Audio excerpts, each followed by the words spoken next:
Hi, folks. Good morning. Good morning. Is there any particular order of operation at this time? No, whatever works for you is fine with us. Okay, great. Ms. Sheppard's available to be first, if that's okay. Perfectly fine. All right, Shep, come on.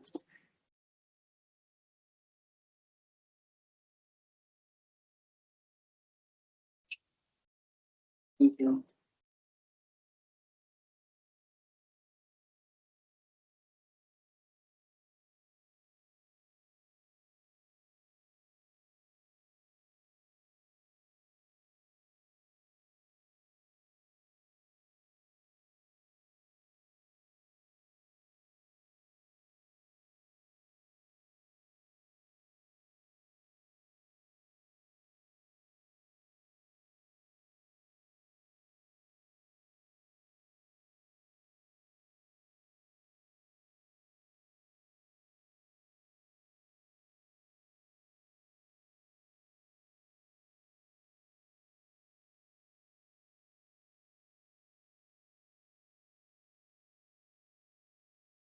Are you?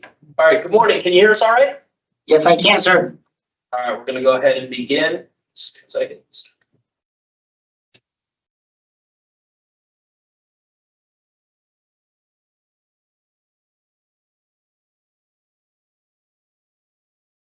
All right, good morning. My name is Parole Officer Vazquez. Today is Friday, January 17, 2025. This is the hearing of the Vanity Board Department of Parole. Following board members are present this morning by stating their names on the record. Certified they've reviewed all statutorily required documents and available pertinent information in preparation of this hearing. Good morning. I'm Jennifer Zaccanini. Good morning, Mike Poole. Deborah Smith Palmieri. Can you please state your name and inmate number for the record? Yes, Scott Shepard, 382222.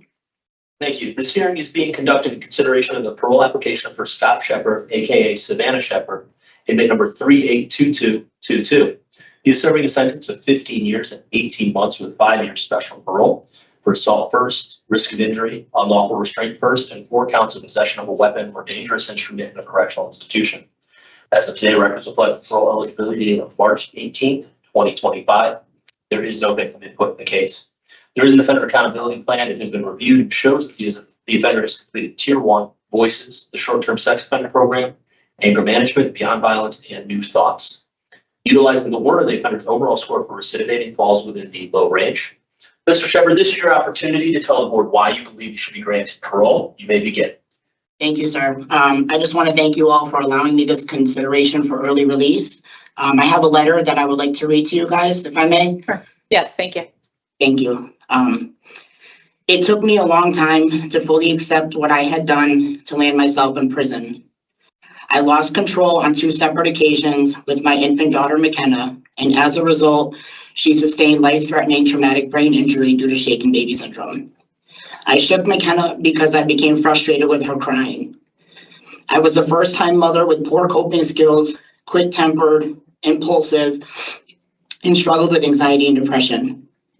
Instead of asking for help like a responsible mother would, I chose to remain silent.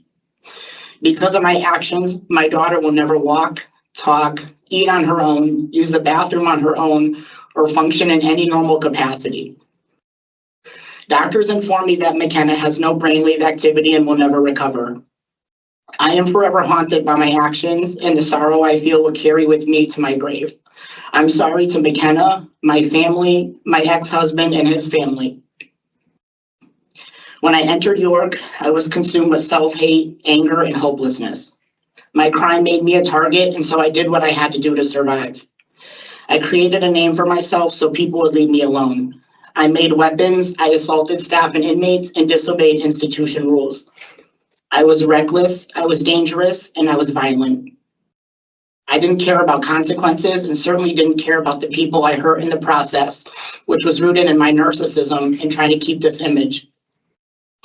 In 2016, after landing myself in segregation for the final time, I decided I'd had enough. I had dug myself into a very deep hole, and in that hole is where I began to self-reflect. I began therapy to address childhood trauma that was never dealt with, which contributed to my serious anger issues. I also realized I was struggling with abandonment issues, self-esteem issues, control issues, and self-worth. I was finally able to accept responsibility for my past behaviors and actions, which allowed me to begin the process of change. I repaired my relationships with my family based on honesty. I no longer wanted to be that person I tried so hard to create to scare and intimidate others. My gender dysphoria diagnosis in 2018, which went undiagnosed my entire life, has had such a profound positive effect on my mental health and outlook in life. Coming out and accepting who I am, I have been able to identify anxiety and depression as a result of my gender dysphoria. Hormone therapy helps to regulate my moods and reduce anxiety. I'm sorry. I'm going to interrupt you for 1 second. I just want to remind you, in case you're not aware, this hearing is being live streamed to the public. So we won't be discussing any of your protected health information. If you choose to, I just want you to be aware that it is a public hearing. It's being live streamed. Okay? Yes, ma'am. Thank you. Thank you.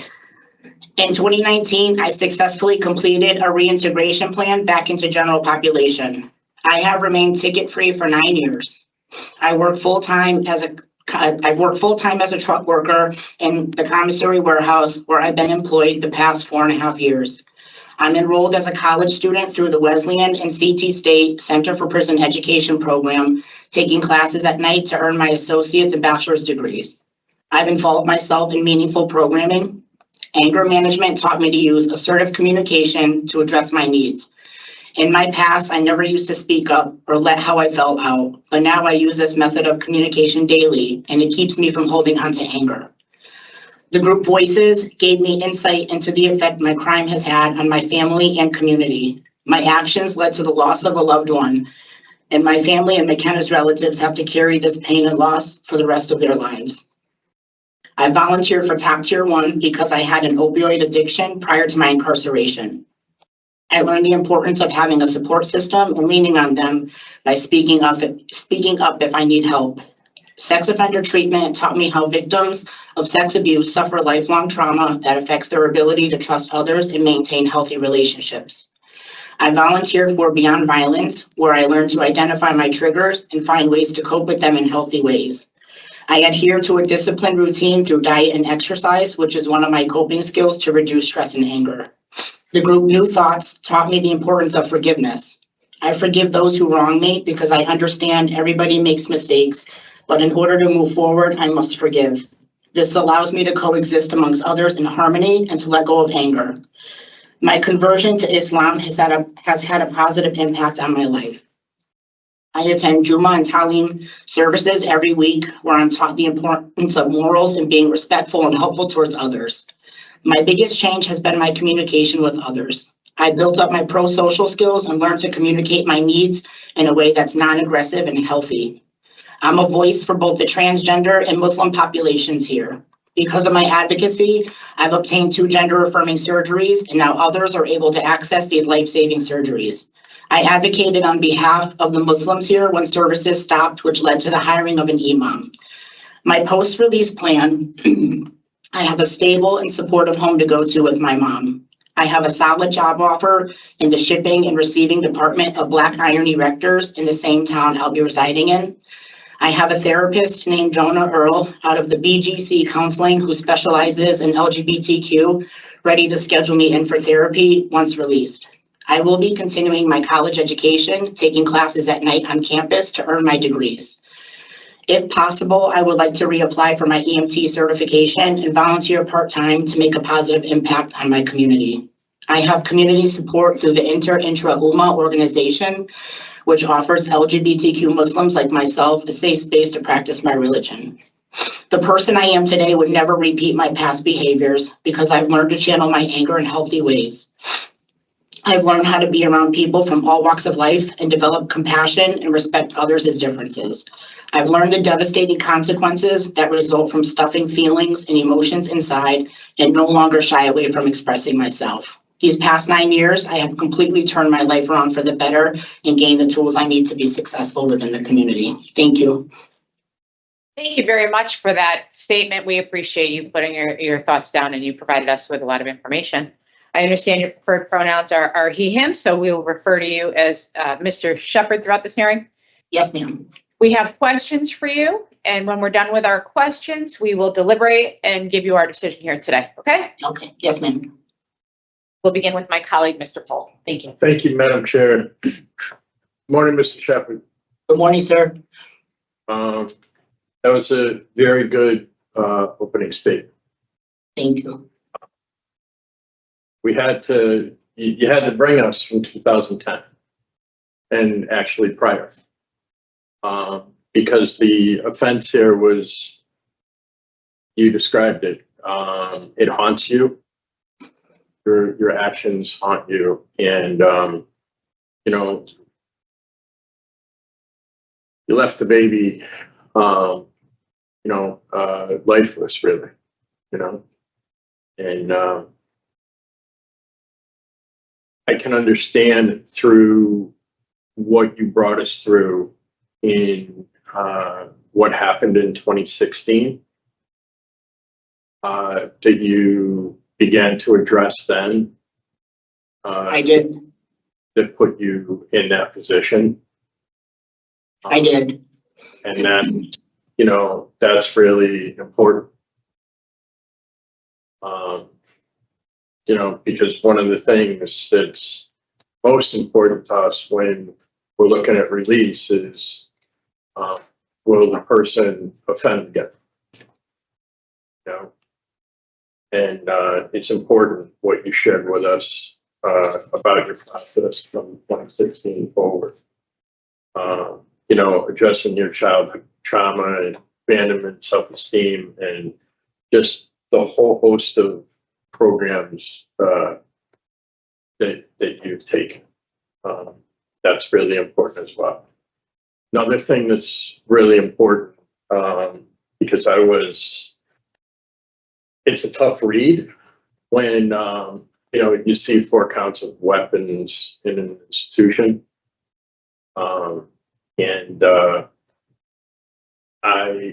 You brought me anyway to a place where I understand what was going on there. It's certainly not an acceptable thing for any incarcerated person to be making weapons and then eventually to use one. That's just, it's a tough thing to see. But again, it's, you've done the work after that. Your beyond violence, your anger management, the Voices program, all of those programs show excellent ratings when it comes to your participation in them. And that's really important for us to see offender change. And I'm really glad that you went down the things that you've taken from each of those programs. It's really important to look at. The unlawful restraint. The unlawful restraint was another hard one to read. in 2016. You know, I was having a hard time with that, understanding what was going on there. Can you talk a little bit to that offense? Sure. At that time, I was housed with an individual for about 2.5 months. Her and I were in a consensual relationship, and we did fight in the room. You know, I hit her. I had stabbed her with a pen.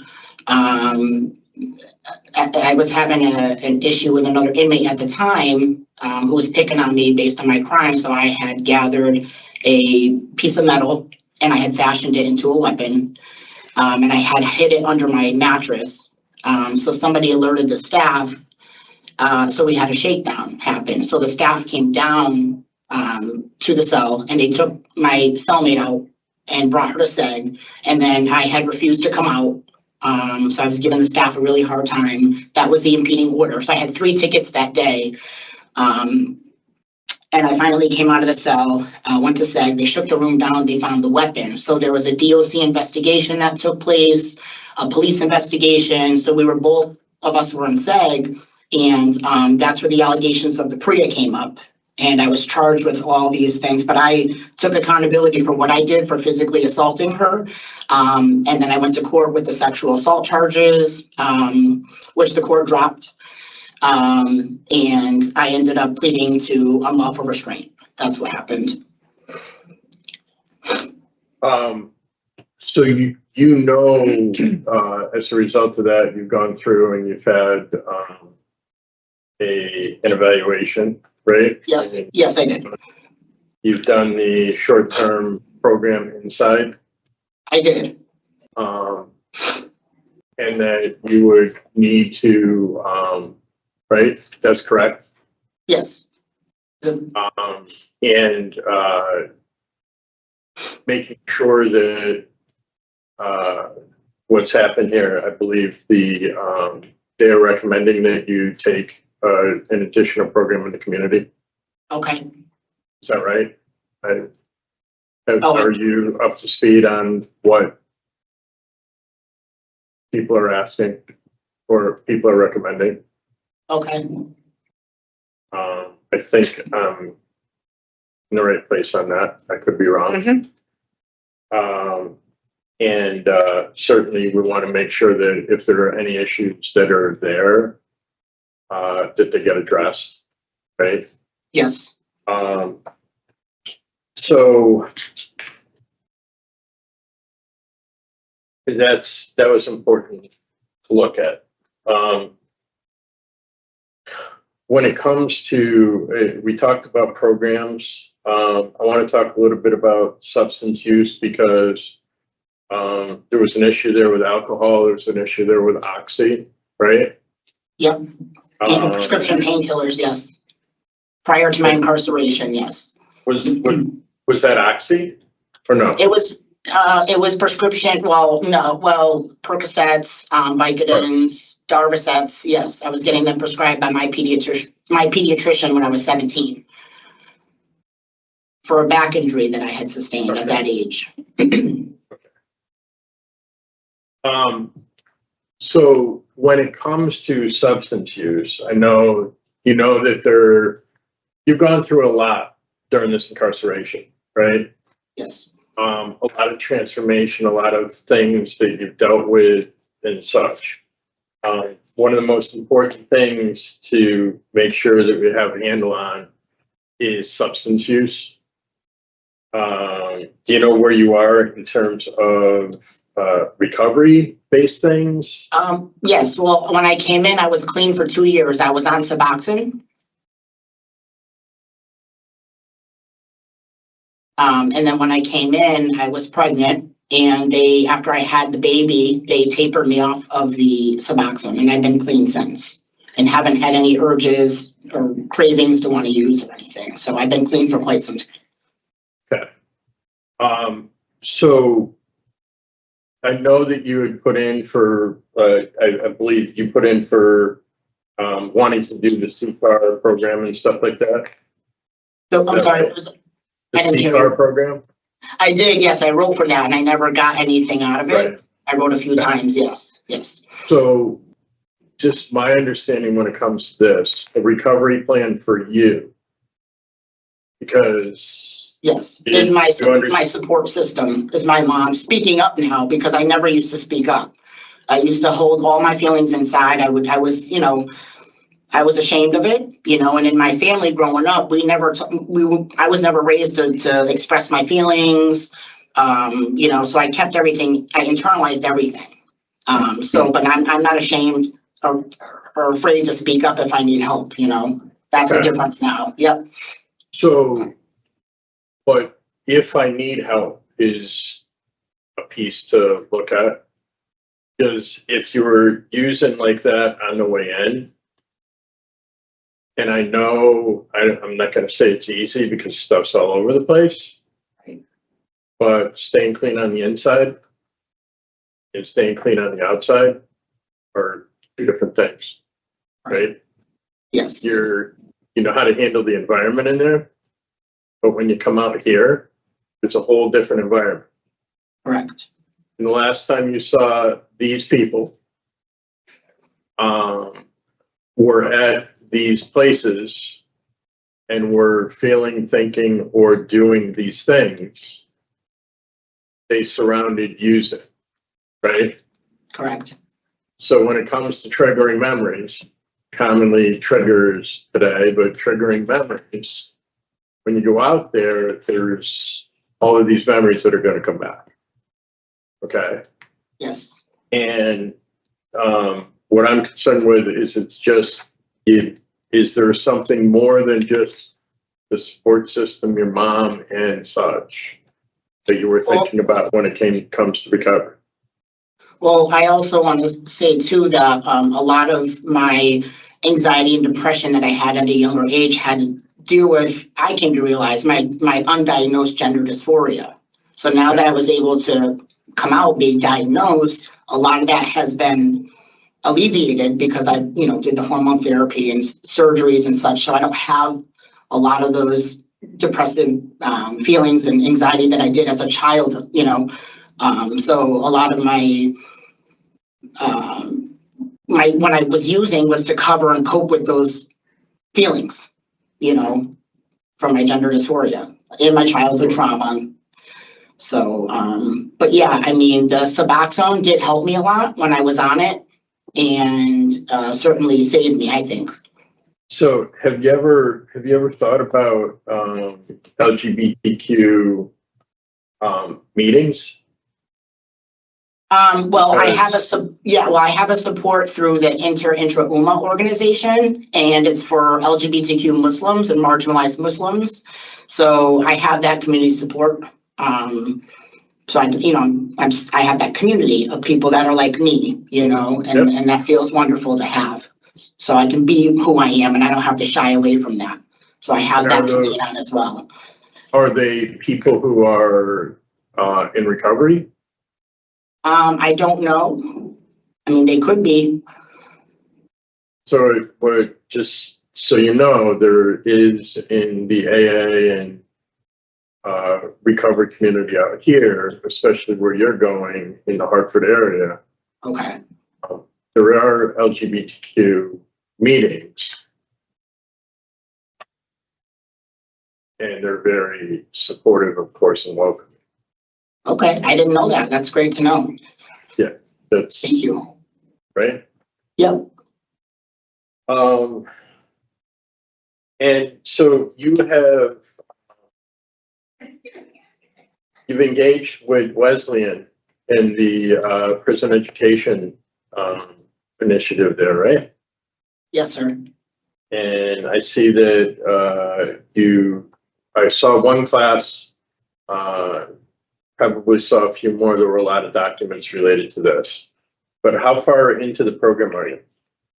Well, I originally started at Quinnipiac University here through the program here. I was Quinnipiac / Trinity, and they worked together. And the only thing with them is they were doing 2 classes a year. So I just transferred over to Wesleyan last semester, where they're offering up to 4 classes a semester. So I have over 30 credits right now. So I'm more than halfway to my associate's degree. Yes. I did statistics last semester and I did intro to computers, which I aced both classes.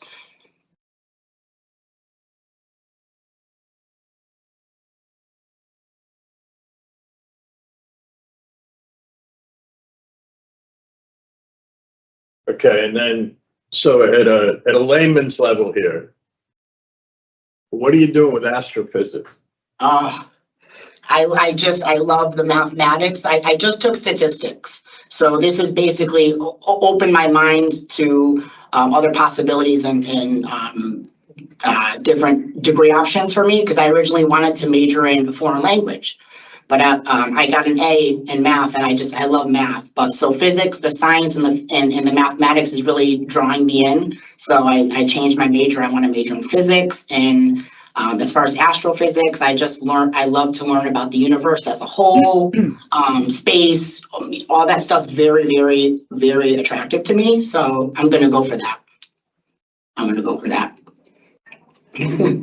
Right. There's some people that can do that, and there's other of us that can be people who appreciate people who can do that. So you do have your sponsor to your mom, and you do have a letter from employer Yes. lined up. And that's, I think that'll do it for me. I see what other board members have. Thank you, Mr. Paul. Okay, so Mr. Sheppard, I think you've covered a lot of ground with my colleague. I want to express some of my concerns. So you've talked about some of the positive things that you're doing in the facility, how you've changed over the years, but I still have remaining concerns. So I heard you say this change began in 2016? Correct. Okay. Yes. So when you had these very serious disciplinary reports, I'm curious to know why you didn't involve yourself in programming at that time. So you described the latest incident, which is a sexual misconduct, as domestic in nature, but I see in your file that you did the Beyond Violence program just a few months ago. I did, yes. Right, so why did it take 8 years to do that program? Well, because in 2016 was the last time I landed myself in SEG. I was having, this was even before my transition too. So I was having a lot of problems. I hadn't processed a lot of my childhood trauma. I hadn't, my relationships with my family were very, very rocky. So I was still kind of working on that. And I wasn't being honest with myself either, you know, so I wasn't getting to the root at what was going on with me until I went to court the last time in 2016. And when I came face to face with the judge who sentenced me for my crime for why I'm here, that was one factor for me to wake up. Because she warned me. She said, if you come back into this courtroom, I'm throwing the book at you. So it's really a wake up call at that point. I was like, I need to turn things around, because where I'm going is I'm going down, you know, and it's like the pain that I was putting my family through. I was realizing, you know, I needed to make changes. Otherwise, this is going to be my life. Like, what do I want out of my life? Do I want to continue doing what I'm doing and getting in trouble, or do I want to make changes? And that's when 2016 was when I really said, I need to make changes. And that's when I started therapy. I did one-on-one therapy while I was in segregation for a few years. And I was carrying around all this pain and all this trauma that I dealt with. I had never processed it, even out in the community. I was in and out of treatment, but I never really processed it. So I was able to kind of identify what was really going on with me and start working on it. And then I got diagnosed with gender dysphoria in 2018, and things just kept getting better and better. And I just felt good about myself. My self-esteem went up, my relationships. Maybe you misunderstood my question, sir. Okay. And for the record, you were in administrative segregation prior to this ticket. That was earlier on. That was from 2012 to 2014, not after. So my question was, if the incident that you described was a consensual relationship and domestic in nature, why did it take you 8 years after the incident to take a domestic violence program? I don't even have the answer for that. I just wanted to take the group to see what I can learn from it, you know. Okay. But you needed the group if it's true what you say, that it was domestic in nature. And I guess I'm a little concerned that you're basically saying that the victim in that offense is lying about the details of what happened. Well, about the sexual, yes, the sexual. Well, why would she but not lie? physical. Why would she make that up? Because there was a police investigation going on. Okay. And she didn't want to get charged. My thinking is she didn't want to get charged with the weapon that I had in the room. That was my thinking of it. So she made up a whole story about being sexually assaulted to avoid getting a ticket for a weapon in the cell? That's what I think, yes. False allegations of PREA happen a lot here. And Okay. when I had a jurisprudence hearing with the parole board in June. Yep. And I explained everything to them as well about what was going on. And it happens a lot. It does happen a lot here. Okay, but so do you admit that there was sexual contact, but it was consensual? Yes, there was. Okay, well, that's not allowed. That's against the rules of the prison. It is. Okay.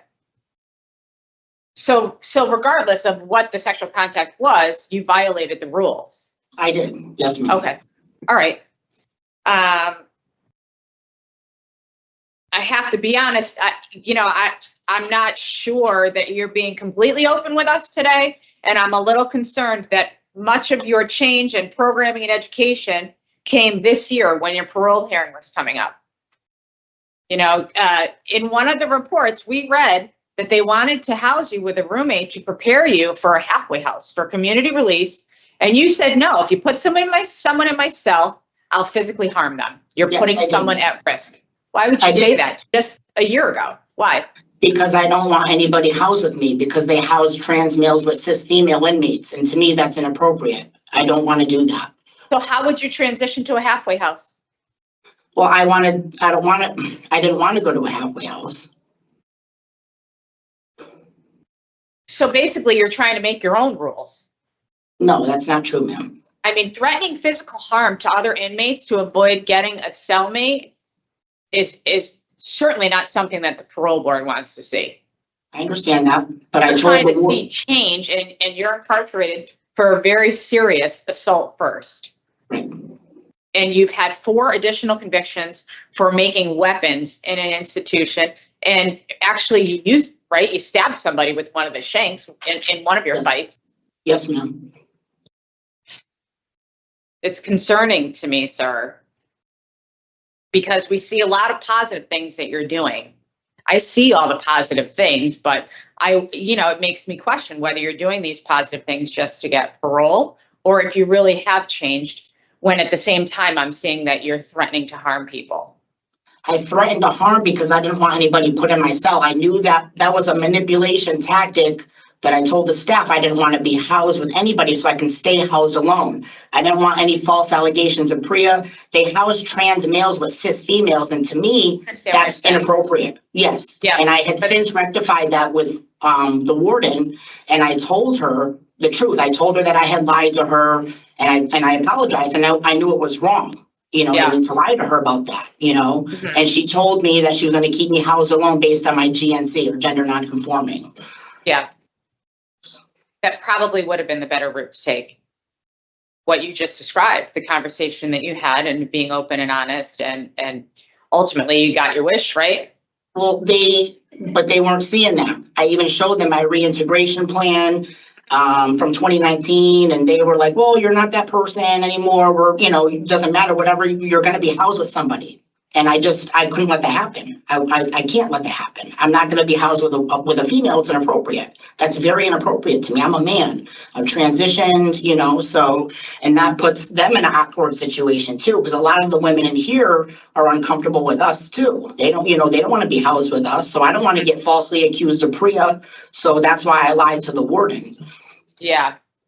But there's a lot of manipulation going on here. It was fine when you were in a sexual relationship with someone else to be housed with a woman. That was before my transition. I wasn't transitioned yet. Yes. I understand. Yes, You did receive excellent work evaluations, in anger management, voices and beyond violence programs. The tickets and the outside charges are very concerning. So what do you know of your victim's status today? Do you have family, anybody in contact with your victim? We I did do not, not. for the record, we did not receive any victim input for this hearing today. And there was outreach done by the Office of Victim Services. Do you know anything about the status, current status? I do not. Okay. All right, Ms. Smith-Palmieri. Thank you. We've covered just about everything. I just want to follow up on one small. So, Mr. Sheppard, when you're interviewed by the parole officer, they ask, a common question is, can you identify any high-risk situations? So your response to that was drama, any drama. So I'm interested to hear what you can foresee to be drama that might cause you some difficulties in the community. People that are engaging in drugs, alcohol, that type of drama is what I mean. Criminal activity, people that don't have their mindset right or wanting to do the right things. Okay. Can you tell me along the, in term with being in the community, what do you foresee to be difficult?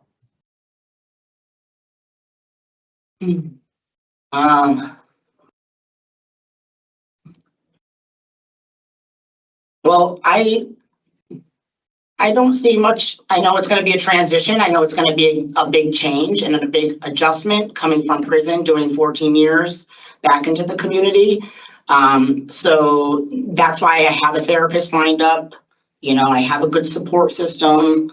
And, I'm going to have to rely on that, especially with therapy and being open and expressing myself so that I don't go back to how I used to be before I came in here, holding up all my feelings inside. But I know it's going to be a big change. It is going to be a big change for many reasons, right? You're not the same person that you were before you went in. Right. You had no relationship with your family prior to going in I did not. to jail. And now you re-engaged with your family, your mother specifically, who's agreed to be your sponsor, and you have employment. How often do you talk to your mother? I talk to her daily. You do? Yep, Okay. phone calls, e-messaging, and she visits every once in a while. Okay. Have you two talked about, how it will be to live together? Oh, yes. I hate to use the word ground rules, but, like you just said, you've been in jail for 14 years now and you were no relationship prior, very little prior to that. Correct. Yes. Yeah. So it's going to be an adjustment, not just for me, it's going to be an adjustment for my mom too. So I have to be mindful of that, because my mom, she lives alone. We have the dog, but it's going to be a very good adjustment for her. So I understand that. You had no criminal history prior to this assault. I do. No adult criminal history. I That's what I read. That's what I read. Yeah, no adult criminal history. Prior to 2010, right? Just to clarify that. We don't have anything listed. Oh, yeah, prior to that, correct. Right. Okay, thank you, Mr. Sheppard. You're welcome. Okay, thank you very much. Okay, so now the panel will enter into deliberation, and we'll come back to you with our decision, okay? You can listen to our Okay. deliberation, just please don't interrupt. Thank you. Mr. Pohl. Thank you, Madam Chair. Certainly this offense is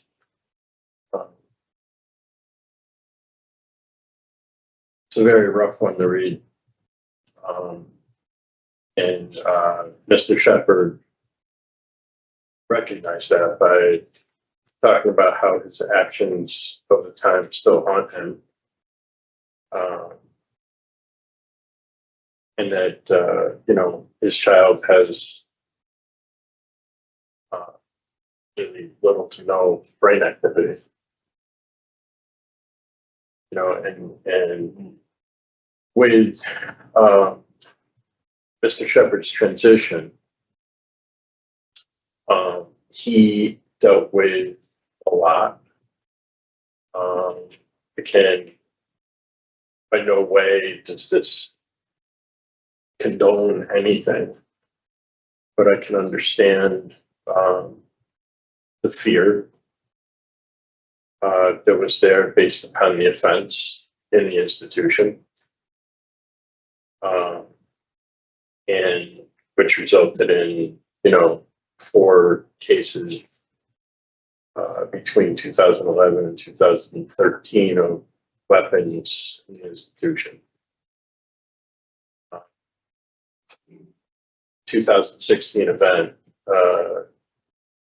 was a catalyst, I believe, for Mr. Sheppard, as he explained, where he went through and started to deal with childhood trauma, and he stated gender dysphoria, and to try to come to a place where he's okay and to engage in rehabilitation, which he has in several ways. Point made about beyond violence and anger management in the programs that he has taken recently. All of those programs received excellent ratings. Engaged in education between Quinnipiac and Wesleyan in a very intelligent level of academics. One that I already said, God bless the people who can do it. I'm not one of them. It's but to have somebody that understands that kind of stuff and engages and gets A's doing it is really important. In terms of a release plan, release to his mother in a home where he has a job lined up in the same town, certainly wants to continue with his education and can take classes along the way. He's connected and been part of and actually advocated for Muslim services, which we know is a very nonviolent way of faith when it comes to that. And he has also identified a group upon his release of people of the same mindset that can offer support for him in the community. And while he has been in, he's advocated for certain things, and it's led DOC to make some positive changes. Although we did talk about how some of those things, some of the ways that they were done, might not have been the best way for him to accomplish that. Hasn't had a disciplinary report since 2016. I believe that Mr. Sheppard would be suitable for parole, and that would dovetail into 5 years of special parole that he has. And I think that support and the support that he has in the community would lead to his success. Thank you, Mr. Paul. Okay, so I think I've already expressed some of my concerns. While he has taken the programming, many of these incidents, and very serious incidents, weapons in the facilities are a problem. openly admits that he stabbed 2 people with weapons that he made in the facility. There's some dispute about whether or not the sexual misconduct was consensual. However, regardless, it's not allowed. Sexual contact in a prison is not allowed. He has taken great programs, but as I expressed, his change that he claims began in 16.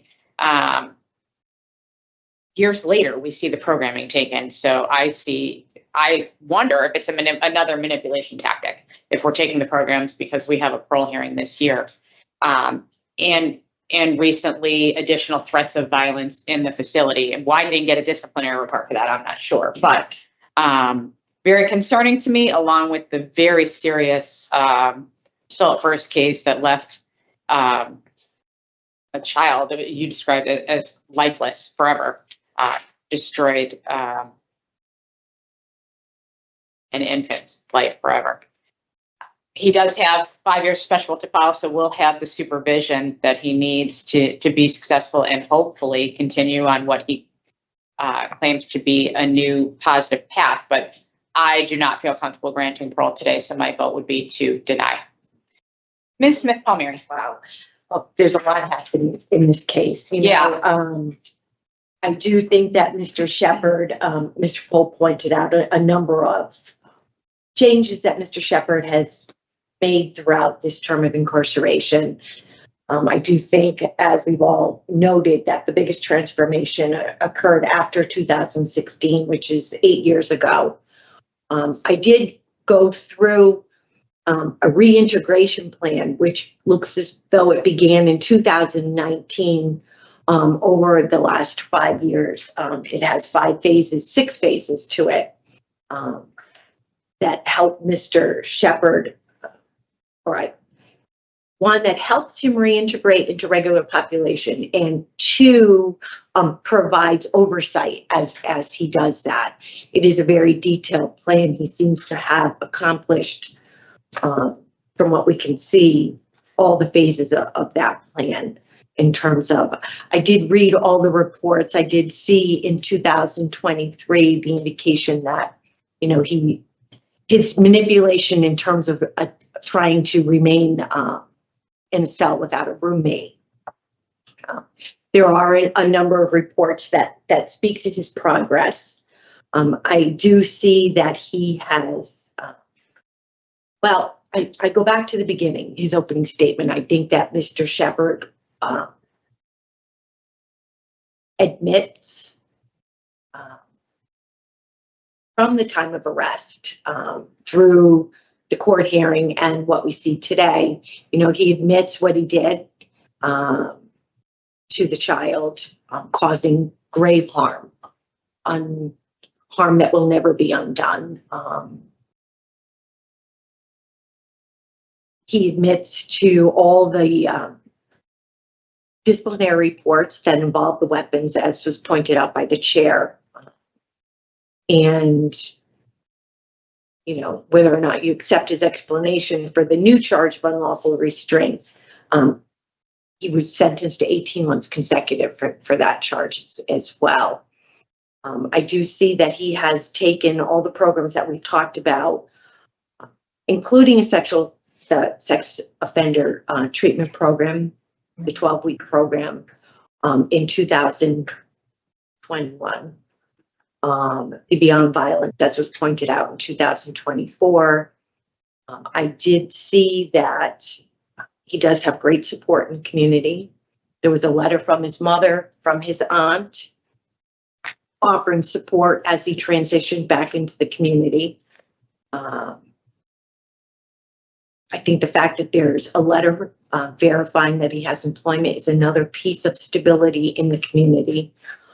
His last disciplinary report, as we've all stated, was 8 years ago, and included a plan for bringing for reintegration. I think he has treatment set up in the community, not taking away at all from the charges that are before us today, as been stated as an assault one.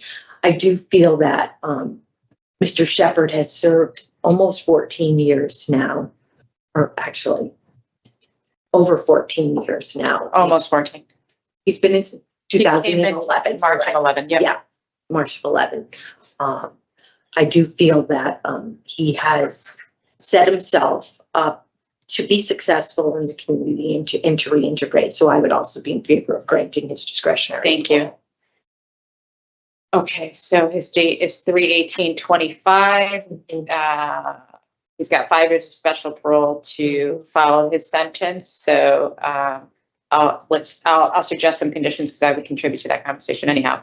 There's a victim MS, mental health evaluation and treatment, no contact with minors, no victim SC, probably sexual behavior treatment and domestic violence. Anything? I had no alcohol, so Okay, yep. Okay. yeah, no alcohol, mental And health. no alcohol. Did you say anger management? Deep domestic violence. Okay. Which has a component of anger management in it. I think he's got more than enough stipulations here. Yeah, MS and SC for victims? MSSC. Yep. Yeah, okay. Okay. In the matter of Scott Shepard, also known as Savannah Sheppard, I mean, number 382-222. There's a motion to grant parole effective March 18th, 2025 with the following conditions: no contact with victims MS or SC, no alcohol consumption, mental health evaluation and treatment as deemed necessary, no contact with minors, problem sexual behavior treatment, and a domestic violence program in the community. All in favor? Aye. Opposed? Aye. So this is a majority decision. The chairperson is dissenting for the reasons, the nature and circumstance of all of the instant offenses and poor institutional adjustment. Your conditions will follow over into your 5 years of special parole. Do you have any questions, sir? No, thank you. Okay, we wish you the best. Thank you. Scott, it's Sheppard, man, 82222. Okay, you're all set. We'll get this to you in writing in about a week. Thank you.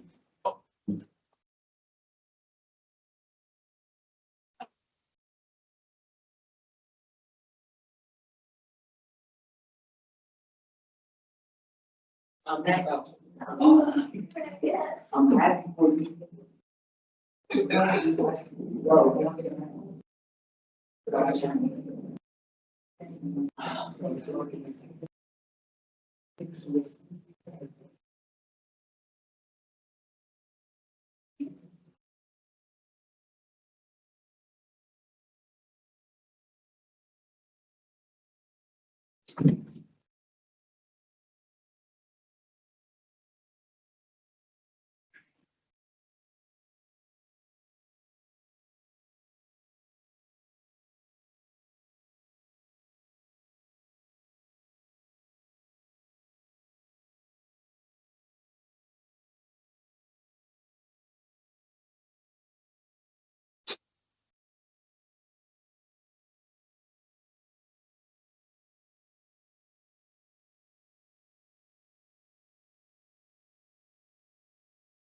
Can we get your name, please? Yes, hello, good morning. My name is Asia Thompson. Perfect. We'll be with you in 1 second.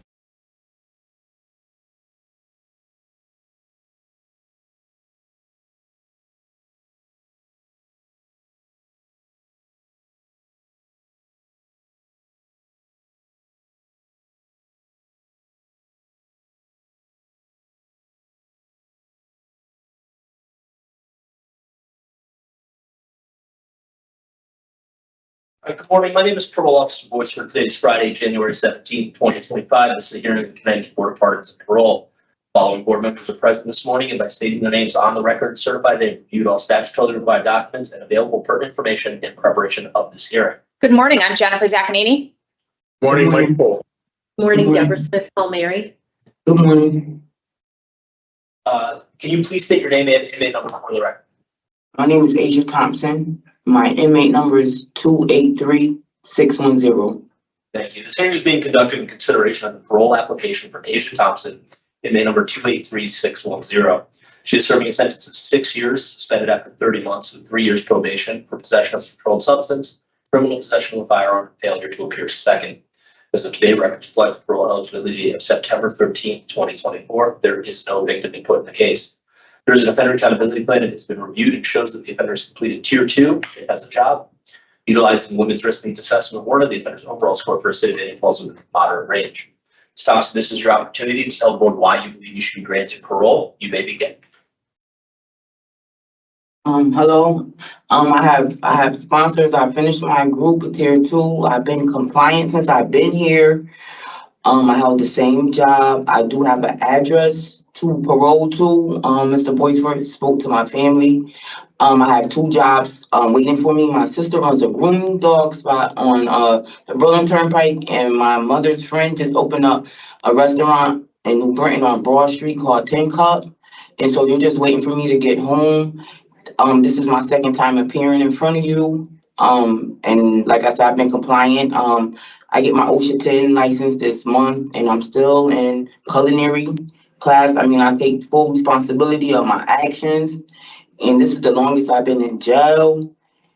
And I'm just ready to completely successful and just put this in my past, do my probation, and just be compliant. I hooked up with a sponsor to go to meetings when I get home. And just I'm really ready to change my lifestyle. Like, this is the longest I've been here, like I said, and I've been compliant. And I do have family members out there waiting for me. I have no children, but I do have myself, and I just haven't been living the way I should be, and I'm ready to change that. Okay, thank you for your statement, Ms. Thompson. We do have questions for you. And when we're done with our questions, we'll deliberate and give you our decision. You've been here before. This is a rehear, right? Yes, You ma'am. were denied in July and Yes. asked to do some more work, which it appears you have done.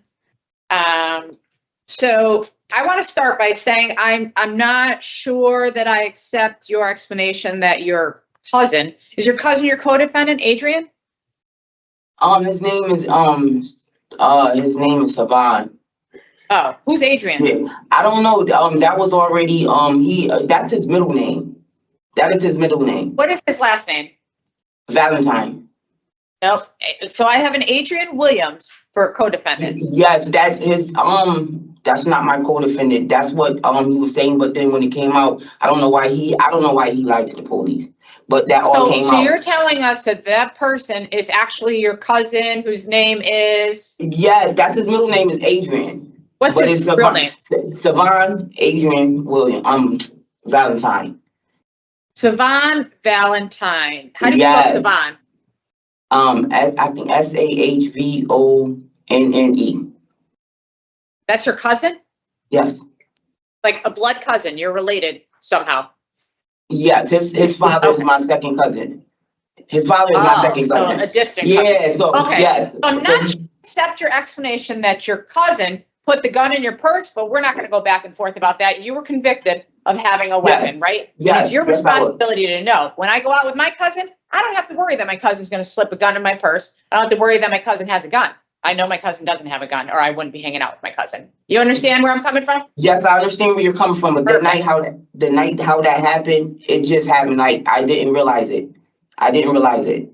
And it's your job to realize it, is what I'm telling you. Yes, From and that here was on forward, it is your job to know who you're hanging out with, what they have in their possession, what they're doing, right? yes, ma'am. Okay. Very Yes. good. So you do acknowledge that you were selling, right? Yes, I acknowledge that. So help us understand why you're selling drugs instead of working. Because the lifestyle, okay, when COVID, I did have a job before when COVID hit, I was just accustomed to a certain lifestyle. I knew it was wrong, and I really wanted to change. I knew I had no business doing that, but I kind of Greed, right? Are we going to attribute this to greed, wanting to have nice things? nice things. That's what I was accustomed to, and Yeah. I knew it was wrong. So I take full responsibility, Yeah. but I do want to change, I and I'm understand, willing to because change. we'd rather be out of prison and not have all the nice things, right? Yes. I mean, it's So, not worth going to prison having nice It's, things. it's, And what do it's you not. have now? What are you left with after all that? Nothing. Nothing. So Nothing to lesson show learned for for you, Ms. Thompson. Lesson Yes, learned, right? ma'am. Yes, All right. ma'am. All I right. have So nothing. So you did have an addiction yourself though, right? Because I saw that you were Yes, I testing did. positive for cocaine. Yes, I did. Yeah, okay. And you Yep. took the tier 2 program. Did you learn any tools that will help you? Yes, I did. I learned Okay, a lot. share. I like the facilitator there. It was like hands-on. We made posters. I went to every class. I didn't miss a class, and I learned about relapse prevention. That's why I do have a sponsor now when I go home.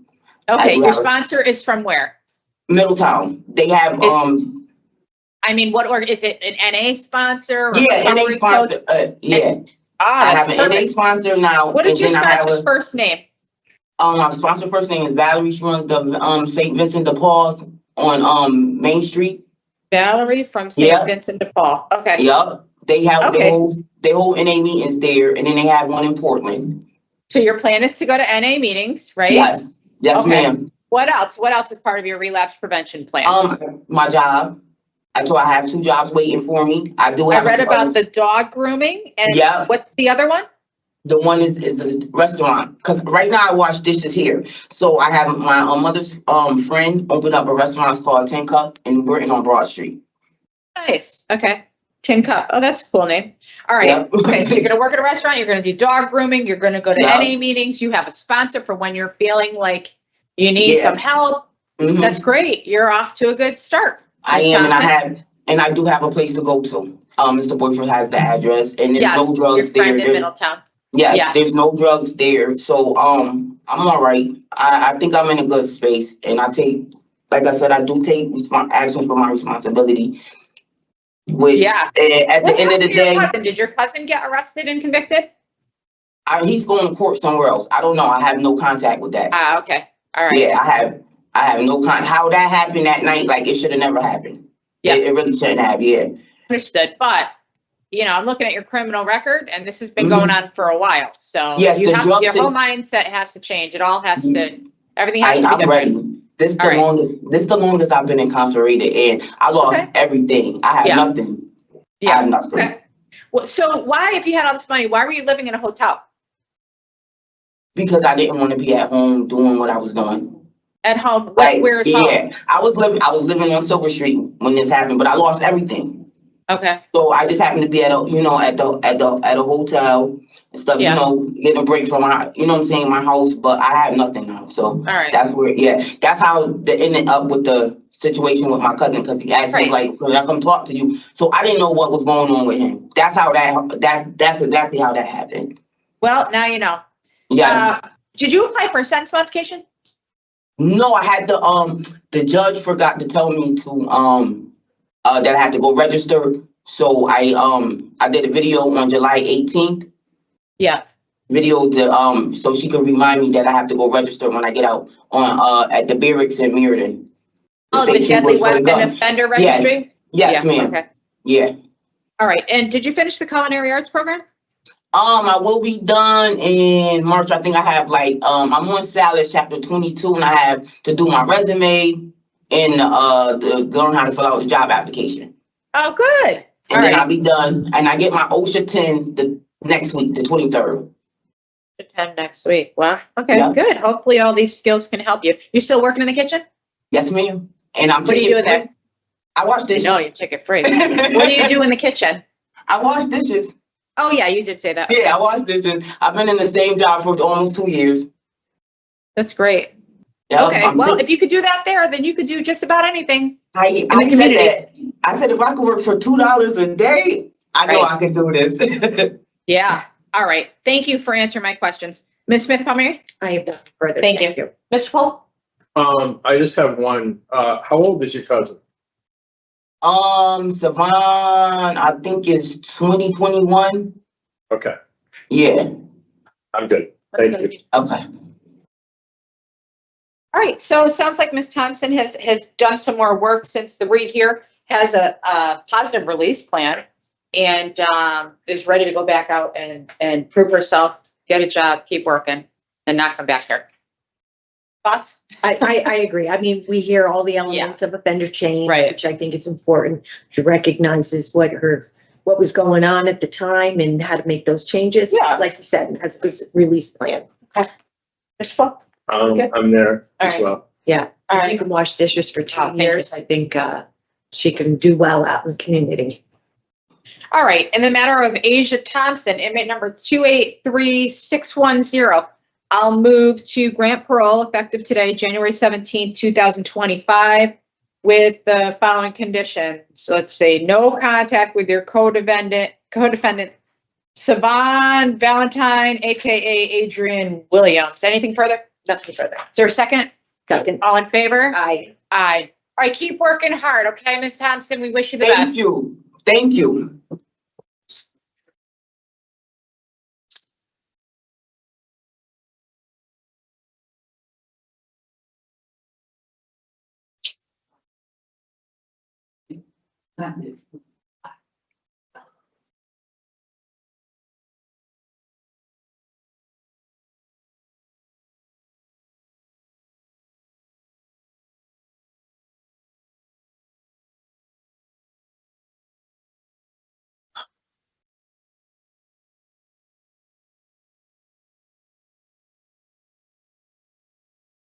We're going to take a 5-minute recess and we'll be right back. Thank you.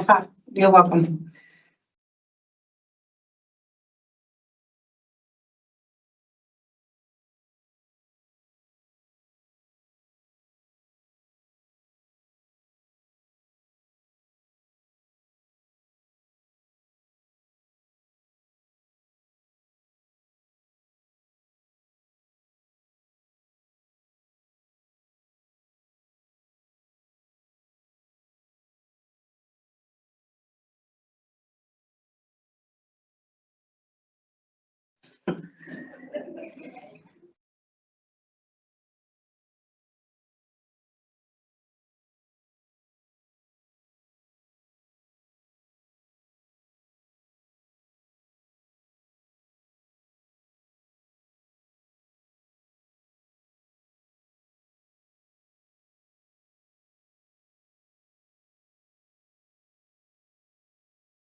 All right, good morning. Thank you for waiting. Can we get your name, please?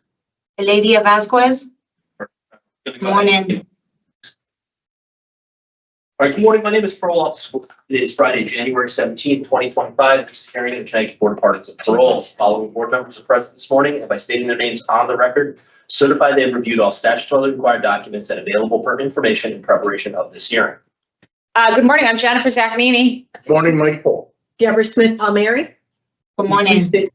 Please state your name and inmate number for the record. My name is Elady Vasquez. My inmate number is 383-843.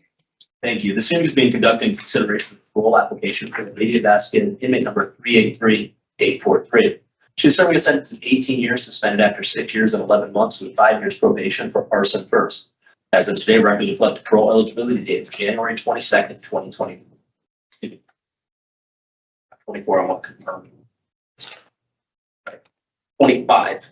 There is no victim input. There is an offender accountability plan for the offender. It has been reviewed and shows that she has completed the Voices program and the Beyond Violence program.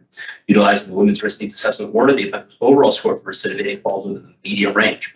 Ms. Vazquez, this is your opportunity to tell the board why you believe you should be granted parole. You may begin.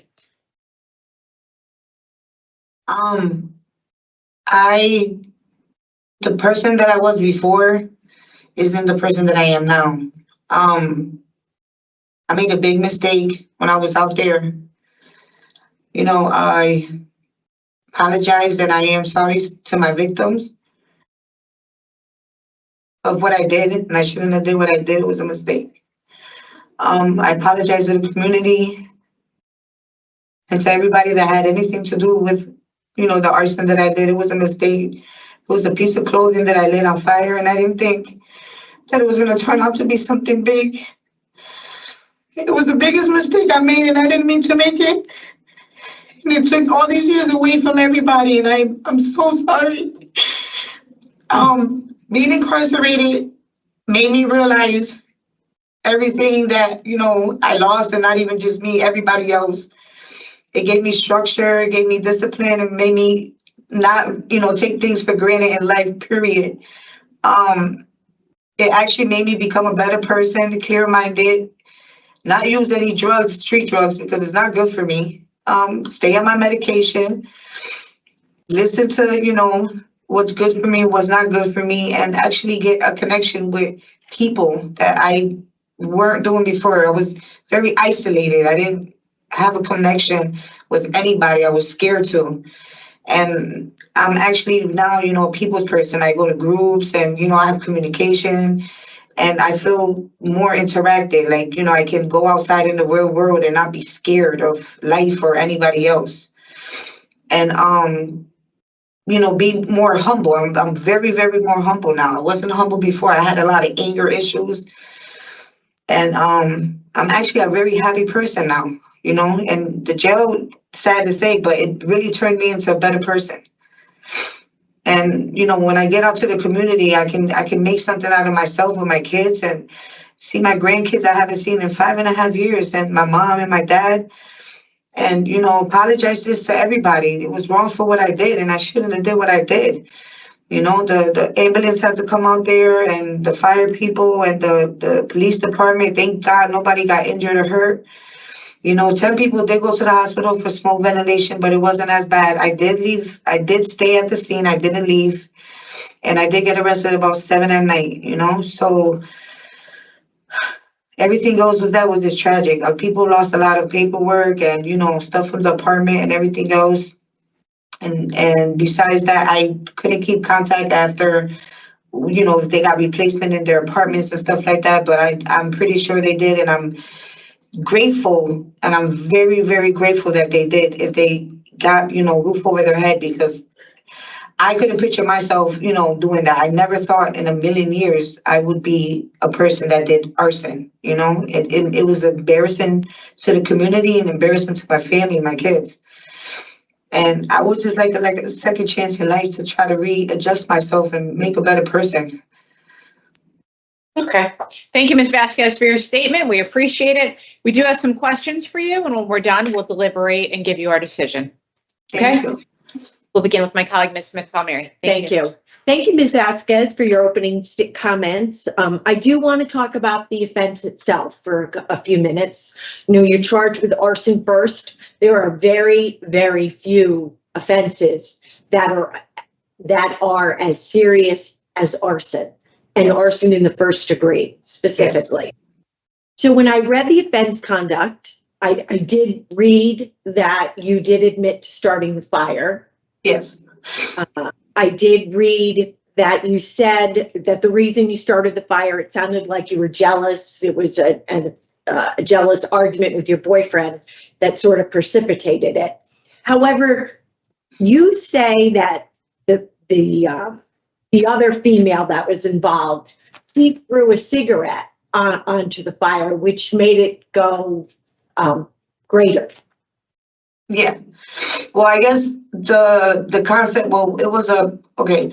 So the clothing that it was a piece of, I think it was a shirt and a panty and a pant that was in front of her door. And when I lit it on fire, I guess when she opened the door, she was smoking. So it just added on to what the fire, you know, like from when it started. So it caught on the wall. Yeah. And from when it caught on the wall, you know, because it was a brick building, so the inside of it, it just added more fume to the. So let me just ask you, what did you think would happen when you lit those clothes on fire? Like what is it that you were hoping to accomplish? I wasn't thinking. And honestly, I was under the influence also, you know, and I take responsibility for my actions. And I honestly, I don't know. I know I didn't think it was gonna be something, you know, that like that. When I did notice, it was, I fucking, excuse my language, I freaked out, you know, like I was in shock. Like, what the hell did I just do? You know, like I was in shock. I literally was in shock. I helped everybody out. You know, I didn't leave the scene at all. I stood right there with everybody.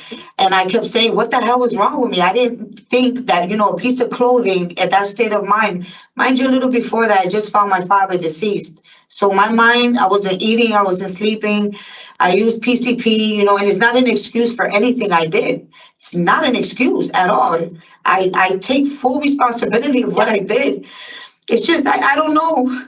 I wasn't thinking. So, Ms. Vasquez, as I said earlier, I did read that, you know, when questioned, you immediately confessed, told them what you had done. So I do think that, you know, you should get consideration for that. And you probably did get consideration considering your sentence for an arson one. You know, essentially you're serving 6 years and 11 months. I think, you know, that the judge probably did take that into consideration. I was very concerned to read about that you were using PCP, actively using when you committed the offense. You were unemployed. Yes. Why weren't you working? I was in a state of mind. I couldn't function. I wasn't on my medication. You know, I wasn't stable. I was in the wrong relationship, an abusive relationship. You know, I was trying to be a caretaker for him because he had grandma seizures. So I wasn't focusing on myself. So how are you supporting yourself? His mom was helping me out. She has an income, and I guess she was receiving his SSI money or whatever. Okay. So she would buy me, like, you know, clothes and stuff like that for helping him out, basically, and buying groceries for the house and stuff.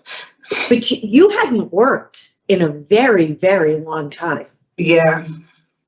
I wasn't mentally ill. Like, you know, I wanted to work, but I couldn't work. It's just my mental was off, and it's because I wasn't on my medication. I haven't been taking meds for a while. And now that I've been on my meds for 5.5 years, I feel so good. I work in here. I've been a janitor. I do the common area, like in here, I'm good. I work and I feel like I think that's what I needed. I needed to rehabilitate myself, my body, my mind. You know what I mean? All right. So you feel good today because so, you know, we live stream so everybody can watch the hearings. So I'm not going to have you go into really any details about your mental health needs, but I am going to ask you, you said you mentioned already that you were taking medications and you do feel good today. Oh, Is that yeah. what I'm hearing? Okay. Yes. Excellent. So let's talk a little bit about some of the programs. You mentioned that you've been working as a janitor. How long have you been working? Over about 2 years now. 2 years? Okay, good for you. Thank Right. you. And you took the Voices program and you took the Beyond Violence program. Yes, I did. Okay. And you took one in 2021 and one in 2022. Tell me why you think those programs were important for you to take. The Voices program was very important because it was more reflecting on the impact of the victims. So basically, I had to put my feet in the victim's shoes, and it was intense, but not as intense, really bad. And I liked it because I got a feedback of wearing the shoe, wearing the shoe on the other foot. And then the Beyond Violence was we were able to watch videos, and I had one of them with Rosie Perez in it, but it was videos on other inmates on their on their cases about the crimes that they committed, and it was something like serious crimes in different counties and stuff like that, and they were expressing their feelings of what they did and how they did and stuff like that. So it gave me like an impact on my case and what I had to do with myself to better myself and not to make another crime or become a worse person than what I had just did. Something just to change my life, basically. Yeah. Those are very, very good explanations of both programs, especially the Voices program. Yeah, because the I Voices love that program wants program. you to understand the harm Yes. of your crime. And it's not just a harm on one other person. In your case, yes. it was 50-something people. 57. Right? Yeah. People hearing this fire alarm talk about PTSD, right? It was bad. Every day. Yes. Yeah.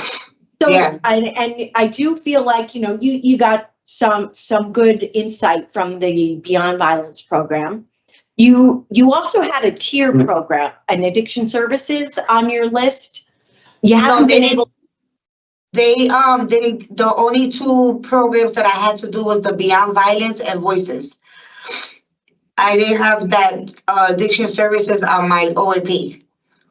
No, I have you on the wait list for addiction services. So it's on your list. It was added in September 2021.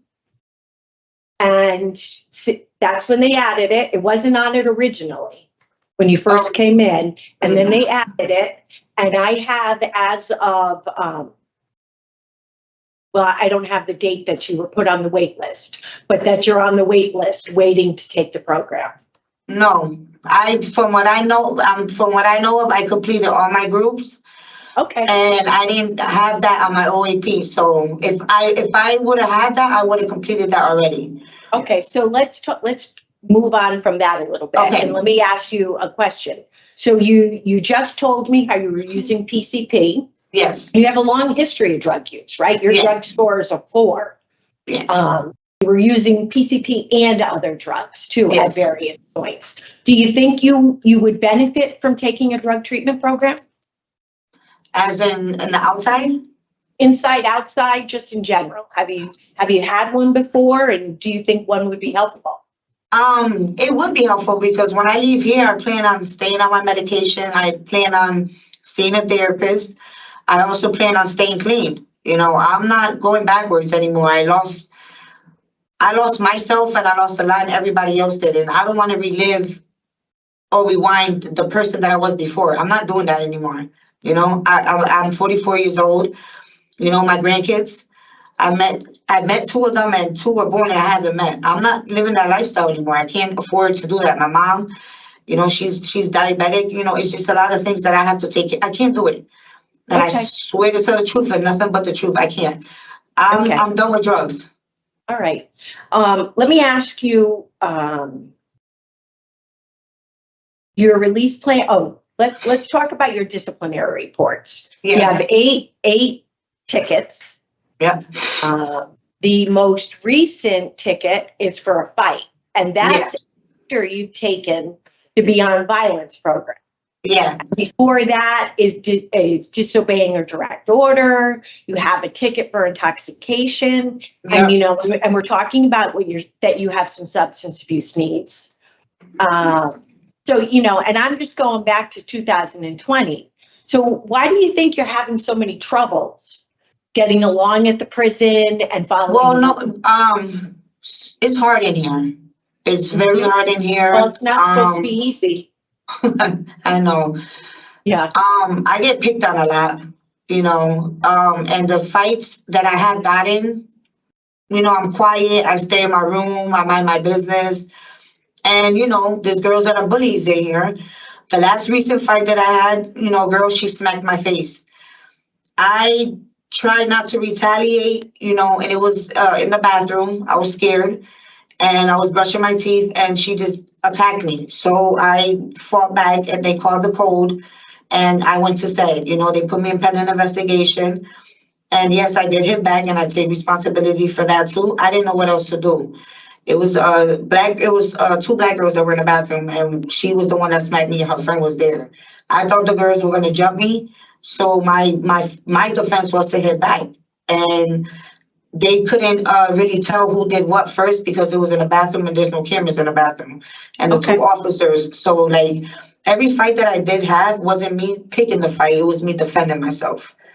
I'm not a problem starter in here. I was just trying to get by my time. Because it's important when we talk about Yes. we use the term offender change, right? Yes. So we want to see how you've progressed in terms of how you handle situations. For you especially, how you handle anger. Yes. This charge, you were angry. Yes. You were not thinking correctly. You were being reckless. So our job today is to kind of see how you manage those feelings, those behaviors. Yes. What about the intoxication ticket?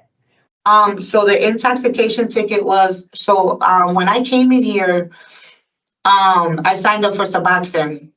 And so since I didn't come in Suboxone, they couldn't put me on it. So the lady approved me and told me that I was able to get on Suboxone 2 weeks before I left. And it was because I told her, my addiction for also, pills and stuff like that. So I also go to NA and I did AA for a little bit.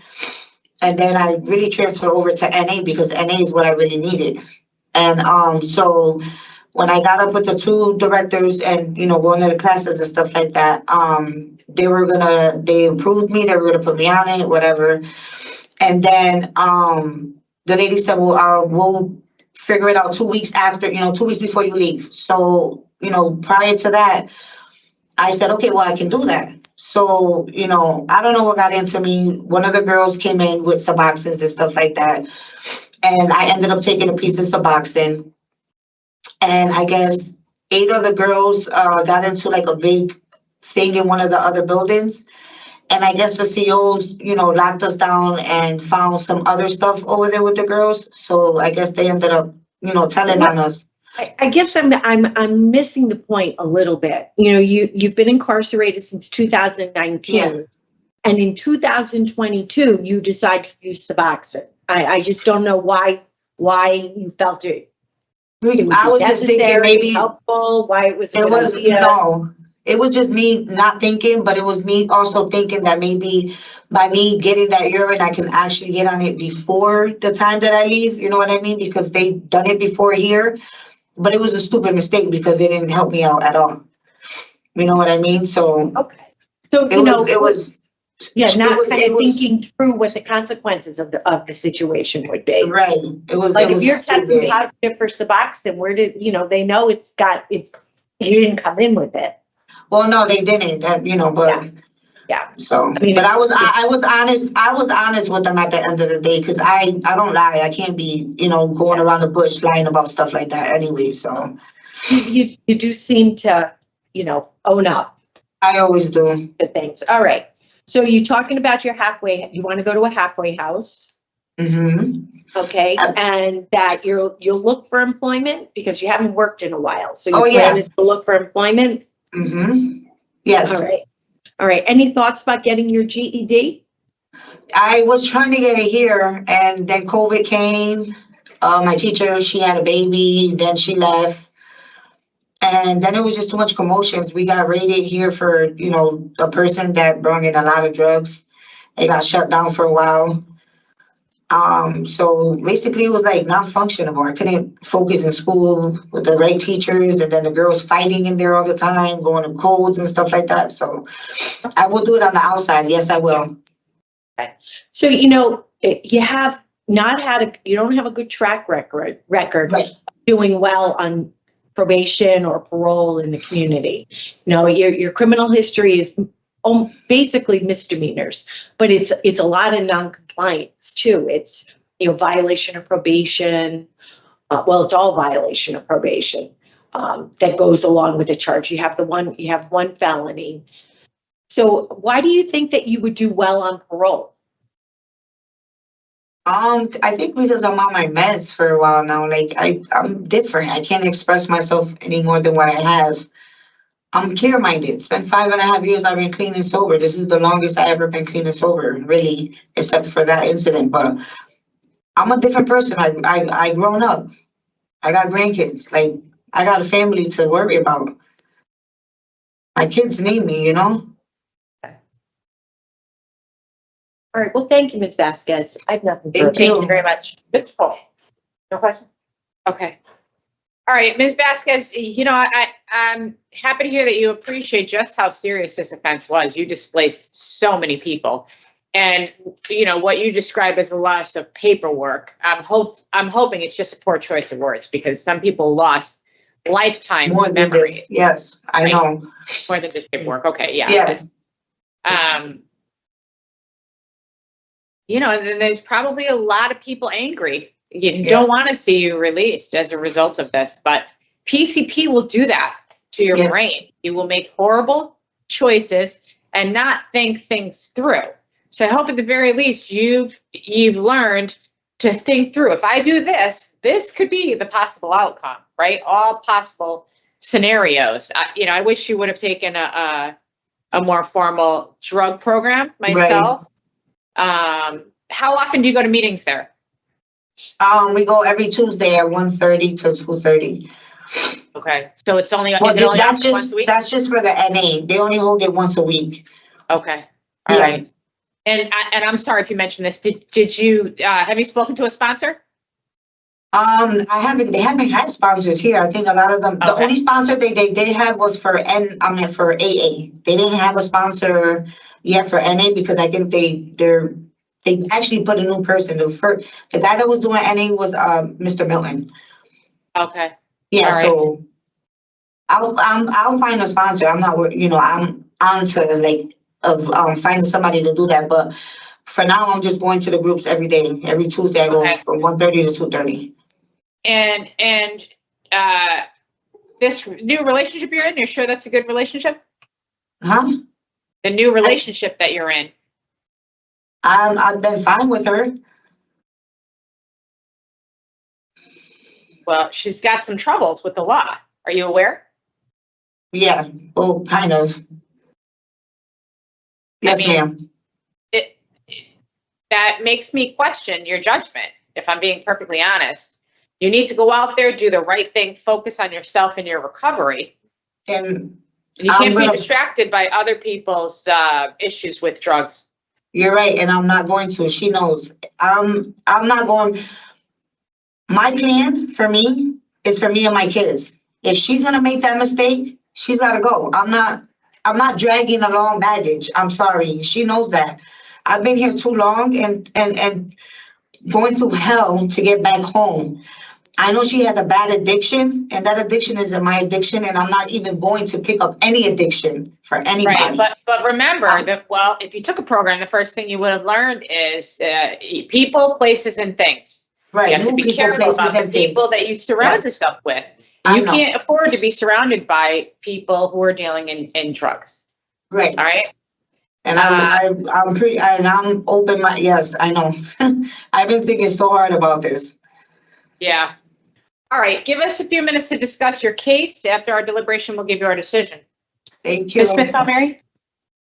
A tough one. It is a very tough one because, you know, I hear a lot of positive things from Ms. Vasquez. I do appreciate right off the top that she took responsibility when, at the time she was arrested. Yeah. She, you know, that I think speaks even a little bit more than today. I think she has sort of a superficial understanding of people's losses due to fire, though, when she talks about paperwork. I mean, there's Yeah. animals, Yeah. there's Right. family belongings. I guess my biggest concern is that she was heavily using drugs by Yeah. her own admission when it occurred. Mhm. She's a drug score of 4. She has addiction services on her OAP, which she has been unable to take. Right. And the last, you know, she hasn't had a program since 2021 and 2022. And she's a short time to end a sentence. Right.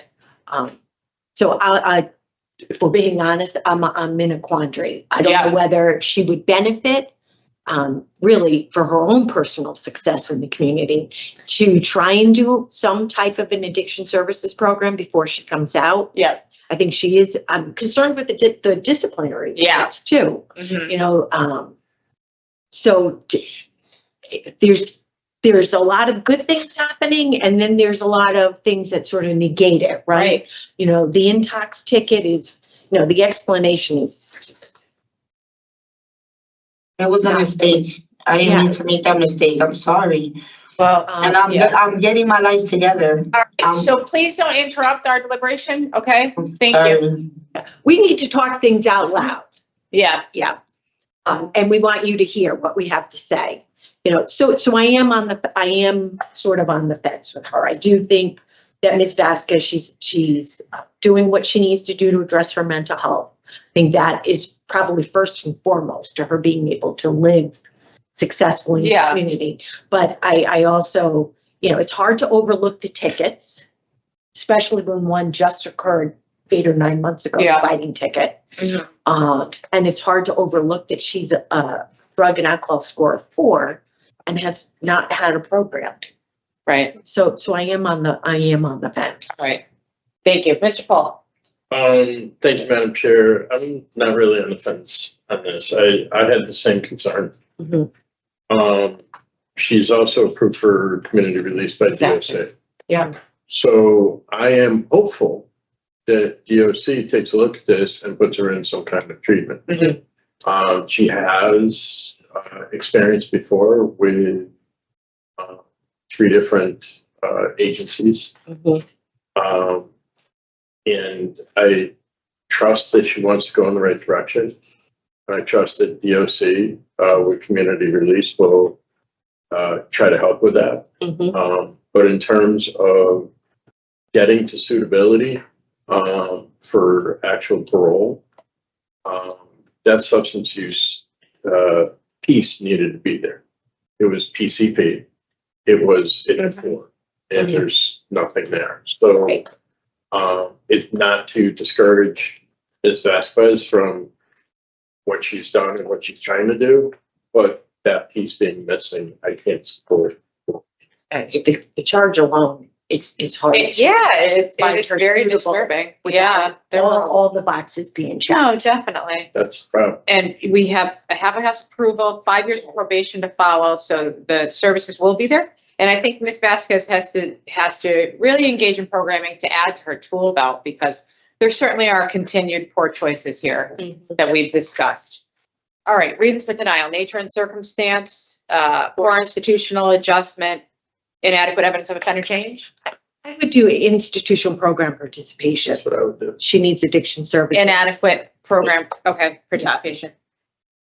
Participation, specifically addiction services, okay. Yeah. All right, in the matter of Eladia Vasquez, MA number 383843, I'll move to deny parole for the following reasons: the nature and circumstance of your offense, your poor institutional adjustment with the disciplinary reports, and inadequate program participation, specifically didn't complete an addiction services program. Is there a second? So, All in favor? Aye. Aye. Ms. Vasquez, we want you to keep working on yourself, okay? Take advantage of the halfway house if you get it, and your probation to keep adding to your tool belt. We wish you the best. This concludes hearing for Elady Vasquez, MA number 3838.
All right.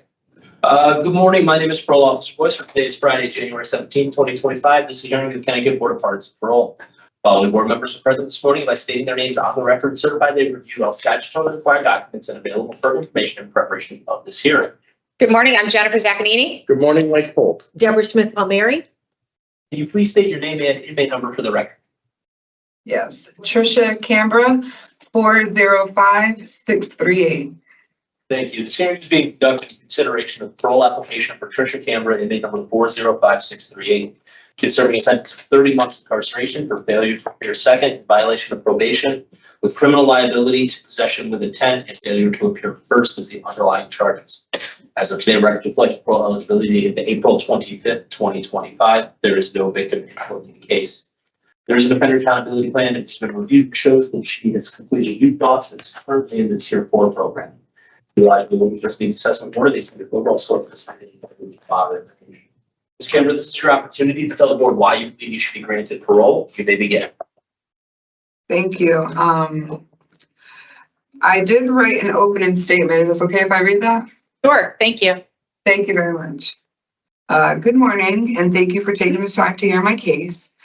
I am truly grateful for the blessing of my prison sentence. The days leading up to my probation violation and incarceration, I was not in a good place mentally and spiritually, especially due to the legal, housing, and financial situation and circumstances I had, with the added pain of being without my children who reside in South Carolina. During that time, I reached out to many providers for resources, religious, medical, and therapeutic. No matter what, nothing and no one could help with my unique circumstances. I lost my will to live. I also felt like I was letting myself down if I accepted aid from my former abuser, but I did not have a choice. I needed a warm place to sleep, and I had never found myself in a situation where I had no place to go. Also, my former abuser is also my co-defendant in the case that I was given probation for. He was my only option and safest.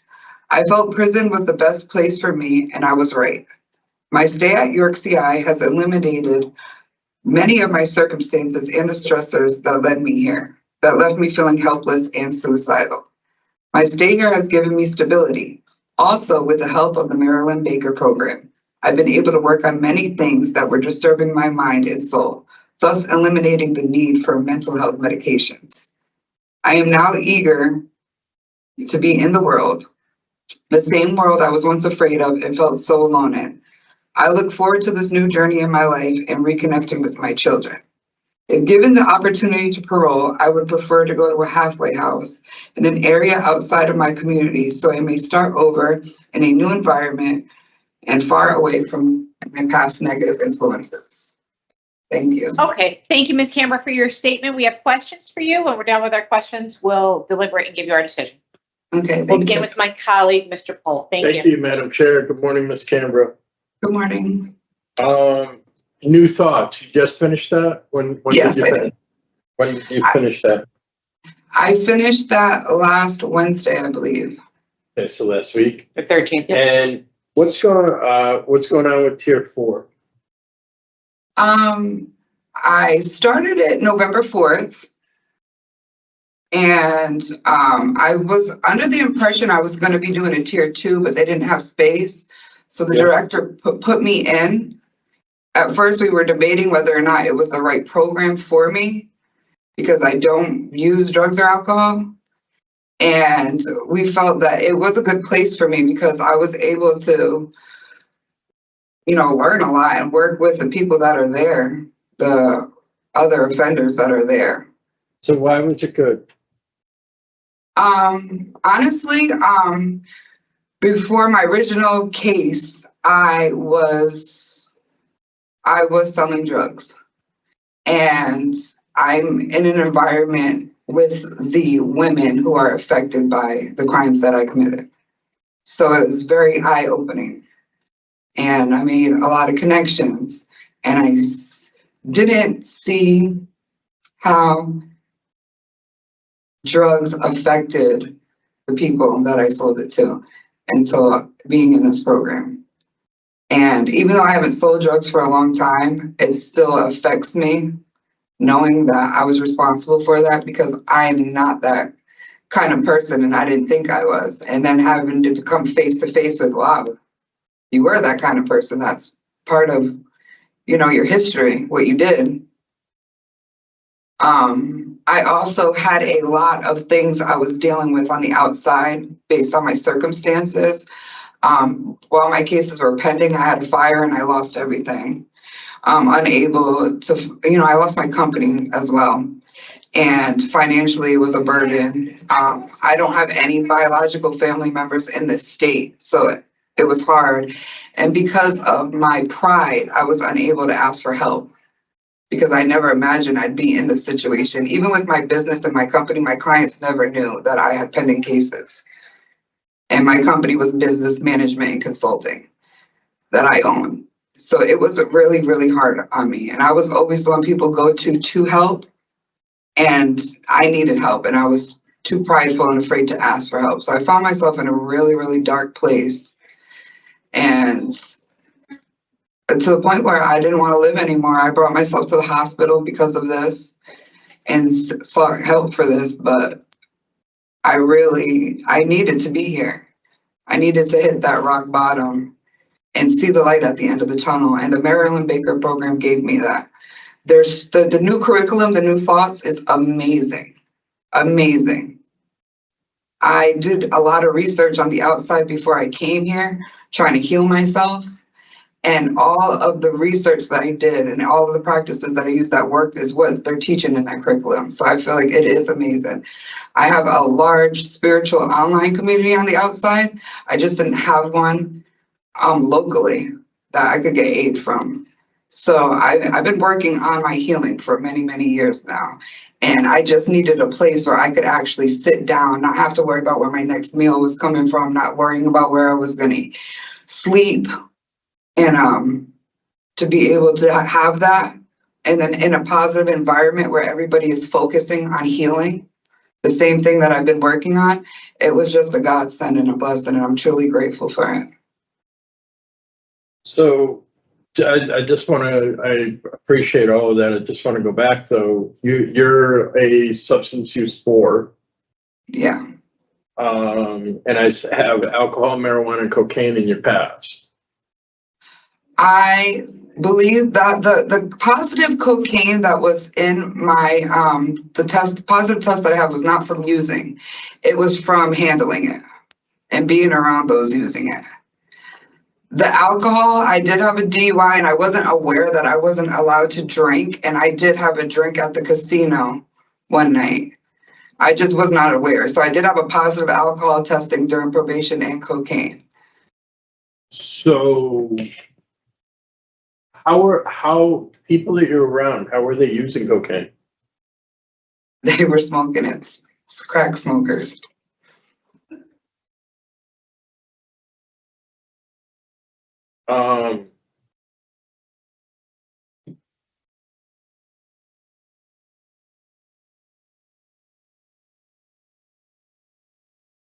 You know, that's a little bit of a struggle, right?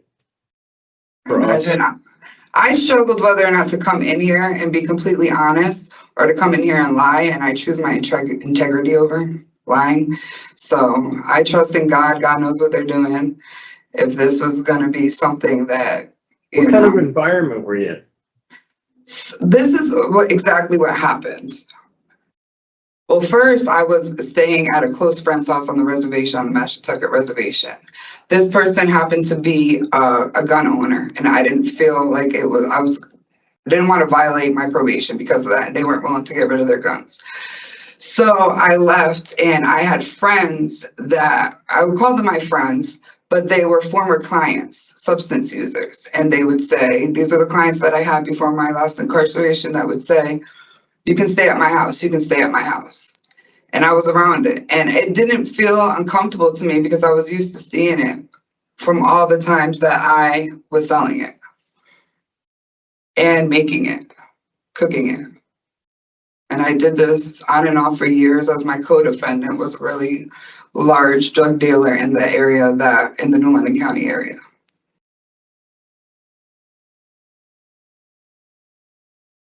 You were actually doing some manufacturing? Yeah, we would cook the cocaine into crack in large quantities. This was years ago. My original case was 2016, but yeah. Talk to me about the spiritual community you're in on the outside. It's called what they call in the news, talks about a lot now, is New Age. I wouldn't necessarily call it that way, but a lot of the things in New Thoughts is pretty much what we teach and we practice. How to retrain your mind and work on the healing of your inner child, work through the traumas, not so much based on where you're at, but how did you get there? Be more aware of your feelings. A lot of meditation practices are in it. It's, being interconnected, understanding who you are. Forgiveness is a huge part of it. Gratitude is a huge part of it. So a lot of the stuff that you're learning in Maryland Baker. Yes, and I just started the first class ever that they had of it in the Maryland Baker program and graduated it. And it's exactly everything that I was learning and working with my spiritual community on the outside. So I think it's amazing, amazing, amazing.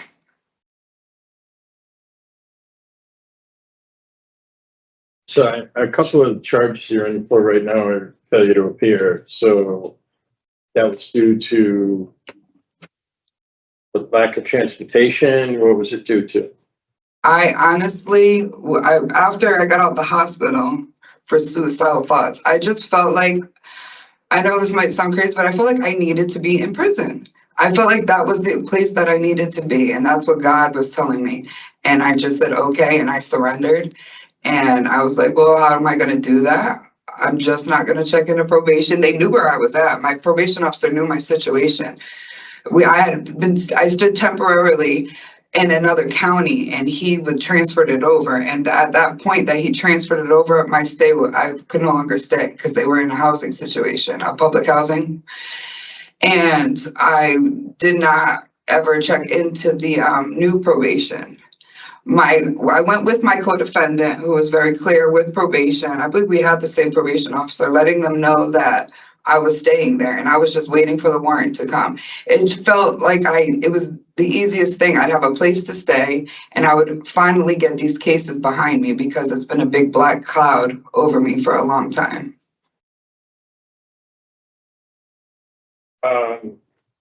And so part of the violation was not showing up for mental health groups and substance use groups. So was this all just like, I'm not doing this anymore? It all happened at once, yes, because I did get a dirty urine for the cocaine. I think that was while I was in the hospital. I did have a suicide attempt, and I used Subutex for that. So that was on record for being in my system, because after it didn't work, I went to the hospital, and I was like, this is God. God said, because I took 9 Subutex pills, and it didn't work. And I said, all right, I'm going to fight. Sorry. Okay. When you want to come out to a halfway house in New Haven, right? Yes. And you're going to line yourself up with a temp job? Yes, because ultimately I want to be in South Carolina with my kids. Two of my children are adults and they want to work for me. So I want to start some type of business consulting agency down there in South Carolina with my children. So I don't want to get too attached to anything here in Connecticut, but definitely temporarily, and maybe working in the community. I like volunteering. Okay. I mean, I And, did. I'm sorry.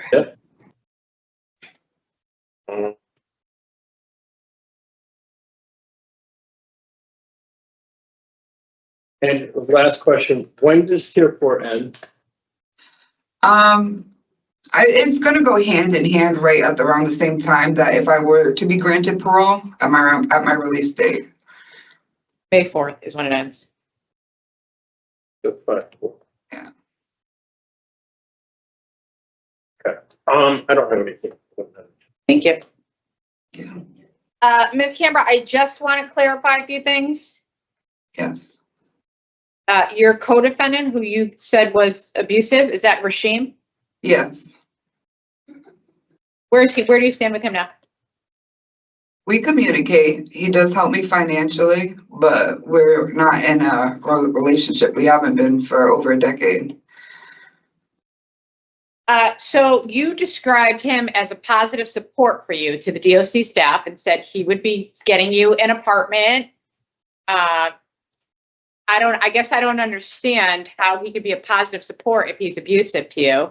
And you also called him your spouse. Are you married?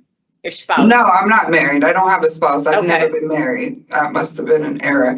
No, this is something he's offered me. So during my interview, I was stating that's something he's offered me, but I do not want to be in Connecticut. And although like he literally just was finished all his paroles, special parole and probation. He had a lot of it, a lot.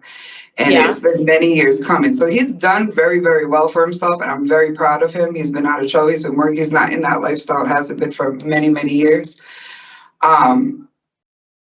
It's crazy how the tables have turned with me and him because he's in a very stable position and he was always the unstable one. He's not the same person he was before, and I give that to him. That's why I say my former abuser. We do co-parent, we have that relationship for our children, but it's also like family, almost like a brother, very close. But I know as a relationship it's very toxic. He has his own place. He's offered to help me out in that way. I really don't want it because I don't want to feel Right, so you're obligated. contradicting yourself because when you're telling the Yeah. staff at DOC that he's going to set you up with an apartment when you're released, and you just told us you want to go to South Carolina to be with a couple of your children. I mean, what's your plan? No, I stated in the interview that he offered that and I hadn't decided yet. I really didn't give it much thought. I was asked what options do I have and I gave them. Yeah, I mean, you should have given it 100%. much thought. If you want to go out to the community, that should be your priority to give it thought, what your plan's going to be. I mean, sorry. you want parole? Because in your interview, you also said you're not sure you even want parole. Parole is not going to be any different than probation. Absolutely. Since my interview, I've done nothing but think about this seriously. My time being here, I wasn't focused on, I'm not one of those people that were like counting down the days. Wasn't even aware how long I'd been here. I've solely been focusing on my healing. That's been my priority, to make sure that I break the patterns and the cycles. So I apologize for that misunderstanding. You don't have to apologize. But speaking of your healing, let's talk about that, because you told us here today that you learned a lot from the Tier 4 program, but in your interview, you said you didn't learn anything from the program. In fact, these are things that you teach other people. Yes, well, no, I'm not saying I didn't learn. I've learned many things about people who are abusing substances and how it affects their lives. There are many things I have learned. New thoughts, it is exactly that thing. When I am done with a class or a group, because I participate a lot, when we're on rec time, many of the inmates come to me for guidance and understanding. Yeah. Like this is what I do teach on the outside. And even throughout my whole life, people have always gravitated for me for words of advice and direction. And that's why it was so hard for me when I found myself in this predicament, because I never saw myself being the one who would need the words of advice and direction, because I'm the one who always gives it. So it was very Yeah. eye-opening, but it still doesn't stop me. I'm always going to be that person that's always going to try to help somebody. And I think look we're at, getting off topic here. yeah, We're getting off topic. So I'm gonna ask you to focus. I'm gonna Okay. redirect you. thank you. I find it hard to believe that you tested positive on 3 different occasions in 3 different months for cocaine and you were not using. I was handling the drugs Why were you handling the drugs if you were not using or selling? because while I was out on probation, I was selling drugs. But you said over and over again that this time you weren't selling. That was years ago. No, I didn't say that. You Sorry. did say that. I wouldn't say that, but no. I said it was years ago was my original case. And during the time of my arrest in my original case, I was not selling at the time. I was selling drugs around the time when I tested tested positive for probation.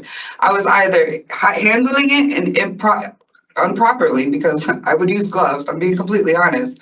Or I was around people who were using the substance around me. And it was getting into my system as somehow I got tested positive, but I do not use drugs, and I'll stand by that. All right, Ms. Smith, come here. So I was going to ask similar questions in terms of testing positive, because you have to be handling very large quantities of drugs for extended periods of time for it to absorb through your skin. That's my professional understanding of that. And I asked also, you just said you didn't want to be on probation. So basically you stopped reporting, you let them write a warrant, and now you want to be on parole. So I'm a little confused as to why you think that you'll do well on parole when you just didn't want to cooperate at all with probation trying to offer you any kind of assistance. Because I'm not the same person I was then. I've healed a lot. Like I said, I was very suicidal. I wasn't taking the medications at that time that was given to me at the hospital. I was very depressed. I had no place to stay. I had instability. I was worrying about violating probation. There was so much going on at that time that I just felt like I could not handle it, and I didn't have the support system I needed at that time. My stay here has given me that stability, and I believe I made the right choice by doing that. I felt like if I kept struggling, I would end up killing myself on the outside. I would get to that point again, and I was not going to do that. I decided to choose my life and to save my life, and I believe that probation at that time was not the right choice for me. Parole, I believe, is the right choice for me right now. I know that I'm in that space, and I know that if I'm not around people, which I do have the control over my own choices, but I won't have to deal with any type of temptation or falling back into old patterns. Like, I don't know anyone in this county that does not have to do with drugs. I don't. Okay. All right. Thank you. I have no other questions. Okay, so give us some time to discuss your case. We're going to deliberate and we'll come back to you with our decision. Okay, thank you very Paul. much. Thank you, Madam Chair. I know there's some mixed feelings on this, questioning and stuff like that. Definitely. What's important for me is that Ms. Cambra takes tier 4 and finishes it. The other thing that is concerning is that it's a flat sentence with no supervision to follow. The release plan that she's presented today is a temporary job in New Haven because she wants to move back to South Carolina. I'm open to hearing what the members of the board have to say. I would not be willing to grant parole today. Certainly, we can talk maybe about a rehear, but there's a lot of inconsistencies in her plan and her explanations. She did very poorly on probation. I think it would be more of the same with parole because she thinks she's better than everybody else. There's a level of arrogance here, and she doesn't believe that she can learn from the programming. I don't even know what her release plan is, to stay here, to go to South Carolina. Her rights have been terminated. And she's halfway house eligible the end of this month. Whether or not she would be approved and go there is a different story, but I don't think she's very much interested in parole, and I don't think she's learned anything. I don't find her answers to be genuine and sincere. And it would be a denial for me at this time. Ms. Smith Palmieri? I agree with you, Madam Chair. I just, her responses are, they contradict one another. I don't feel like she's really benefiting from the programs. You know, she just didn't want to be on probation, so she didn't report. I honestly don't see how parole will be much different. I think she should finish tier 4. Maybe she can work on getting her GED. I don't see that she's. I have She has a GED. Oh, she does. Yeah. Okay, great. Yeah. high school diploma. Okay, well, maybe she can work on furthering her education at all. But I think I'm not even sure I'm interested in that she would benefit Right. from a rehab. No, I know. I think she finished tier 4, like you mentioned, she's halfway house eligible. Yeah. And if she's not on supervision, she can relocate if that's what she chooses is in her best interest. Yeah. All right. Let's see.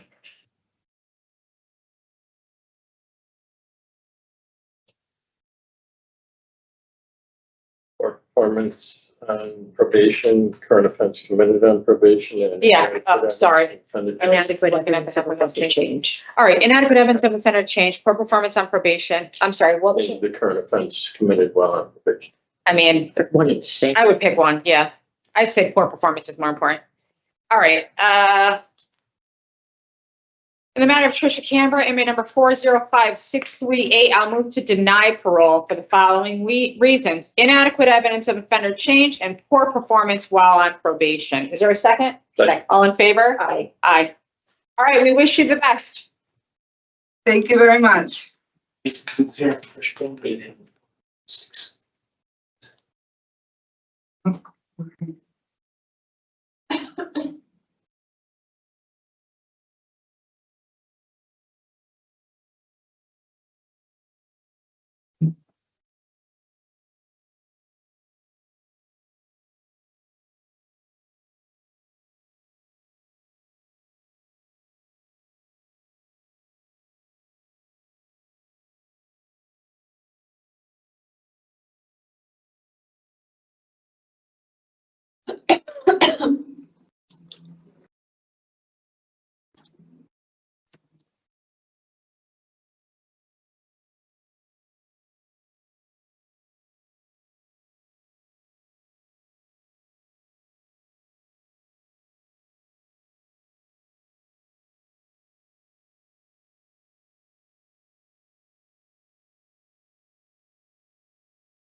Good morning, my name is Parole Officer Royce. For today is Friday, January 17, 2025. This is the hearing of the Connecticut Board of Pardons and Parole.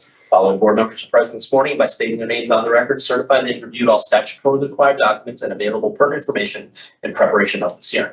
Good morning, Ms. Stewart. I'm Jennifer Zaccanini. Good morning, Mike Pohl. Deborah Smith Palmieri. Morning. Can you please state your name and inmate number for the record? Alexandra Stewart, 403122. Thank you. This hearing is being conducted in consideration of the parole application for Alexandra Stewart, inmate number 403122. She is serving a sentence of 3 years and 6 months for larceny third, failure to prepare first, and conveying an unauthorized item into an institution. As of today, records reflect the parole eligibility date of April 10th, 2024. There is no victim in court of the case. There is an offender accountability plan. The offender has been reviewed. It shows that she has completed no programs at this time. Utilizing the women's risk needs assessment, one of the offender's overall score for recidivating falls within the moderate range. I apologize, medium range. Ms. Stewart, this is your opportunity to address the board and express why you believe you should be granted parole. You may begin. Well, I've been out of trouble for the past 2 years that I've been here. I have kids that I need to reunite with, and I'd really like to go forth with going to therapy and stabilizing my mental health and just getting on with my life. Thank you, Ms. Stewart, for your statement. So you've been here before. You were before us 6 months ago. I was actually on that panel. And, you know, we gave you the rehear because we wanted you to have additional time to do programming. I understand you weren't able to do any programming. And I'm just curious, did you ask, were you pushing for them to put you into programs? Yes, I'm on the wait list for tier 2 parenting and anger management. Okay. Waitlist for tier 2 parenting and anger management. So why is it that you weren't able to get in those programs? What did they tell you? Well, I'm on a waiting list, so I haven't came up Just to the have top of the list yet. Wow. Yeah. Okay. So tell us how you have been spending your time. How have you spent the last 6 months? I've been reading and going to the groups in the buildings. In the Okay, units. I'm sorry, can you tell us what the groups are? Yeah, there's anger management, mindfulness, and I think that's it. Anger management and mindfulness in your unit? Yes. Okay. What about NA meetings, AA meetings, anything like that? No, I haven't attended anything like that. Okay, but do they have them there? Not that I know of. Okay. I can ask. I mean, yeah, I guess our concern is that you should be a little more motivated to get involved in these things, you know, anything that might help you, right? Because I don't really see in your history that anger, of course, mindfulness can help anybody, that anger is an issue, really. I mean, like you said, you've stayed out of trouble, you have no disciplinary reports. Mhm. It appears to me that addiction was really the issue for you. So what are your plans for addressing that in the community? In the community, I plan to go to an outpatient program. What program is that? IOP. They have Care Plus or SCAD for me. Have you've done those in the past? Yes. Where's Care Plus? In Groton, Connecticut. Okay. Okay, so an outpatient program. What else? Maybe therapy, like individual therapy. Any interest in meetings or a sponsor or a recovery coach? I've been to meetings before. I can go to meetings. Okay, did you not care for that atmosphere? I just didn't come to mind really. I have been out of like doing things like that for a long time, but no, it's a good atmosphere for me. I can do that. Okay, so let's talk about that. Why have you been out of those types of things for a long time? Because clearly substances were an issue for you. Why did you stop going? I was homeless for a while and transportation was an issue. And now I know that they have transportation for me. I can just call a hotline, I guess. Ooh, so I learned okay. that I can do. So you have a number now for a hotline for transportation? Yes. Nice. Okay. So what supports do you have in place for your reintegration? I have my mother and I have my sister and my aunt and my father. Are they all local? My aunt lives in New York, but the other 3 are local. Okay. So is there a reason why you're asking to go to a halfway house? I didn't have any, like they don't have anywhere that I can stay right now. So a halfway house would be better. No space and it'd be more for you. stable for me. Yeah. Okay. Okay. So sounds like you put your mom through quite a bit. Have you repaired that relationship? Yeah, we repaired it. Okay. Are you in contact with her? No, there's a restraining order still in contact here. Oh, okay. Yeah, so we can't communicate. Oh, that's interesting. Okay. All right. So there's an active protective order. So you'd have to go back to court? No, there's no active protective order on the outside, but when you're in just through DOC. Yeah, just through DOC. Okay. All right. So how were you able to repair your relationship before you came in, you mean? Yes. Okay. All right. I understand that your rights have been terminated, but you're still in contact with the family members, whoever has your children? Yes. Okay. All right. So you're able to have contact or visits with them? I'm not able to have visits with them right now, but Okay. I was planning on when I get on the outside, I'm gonna That's a reconnect goal with them. for you. Yeah. Okay. Yeah, right. And I think a parenting program on the outside would be a good idea for you. You really should pursue that. Are you still with their father? No. I mean, he has his own set of issues, right? Yeah. address? Yeah, Yep. so that's probably a good idea too, focus on, Alexandra, Yes. right? Yeah, Yes. plans for work? I'm on disability, Yeah, so I don't know about work, but maybe my mental health is really an issue. So maybe once I get that stabilized more and I have more sober time, I can focus on a job. okay, yeah, so it sounds like you'll have a lot of time to work on your sobriety. Yes. Right? Mhm. So I think you should definitely follow through with your plans with the outpatient and therapy and meetings and, get yourself established and strong. Yes.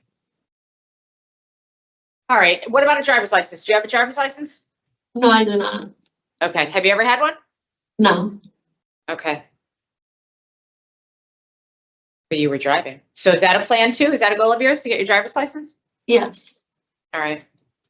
Easy enough, although the test is much harder now, so you'll have time to study for it. Yeah. I've looked at that with my own children. All right.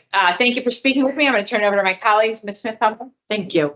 So, Ms. Stewart, you also have probation in Rhode Island. Have you been in contact with Rhode Island at all? No, they told me once I get released to contact them. Okay. All right. Do you know what some of the conditions for that Rhode Island probation are? No, not yet. Not yet? Okay. Not yet. And I'm happy to hear that you've reached out and you have a sense of where you need to go for treatment. If you already answered this, I'm sorry. Have you been to Care Plus before? Yes, I have. You do. So you know they do those wraparound services? Yes. Okay. All right. All right. All right. I have no other questions. Thank you. Ms. Wolf, thank you. All right, so it really does appear that Ms. Stewart has a plan for her release, and unfortunately, she wasn't able to take the program because she's sitting on a waiting list. But we did rehear this case, and it looks like she's had some time to continue to work on herself in groups within the unit. And I would be willing to give her an opportunity to go to a halfway house to engage in further treatment while on parole. It's a flat sentence as well.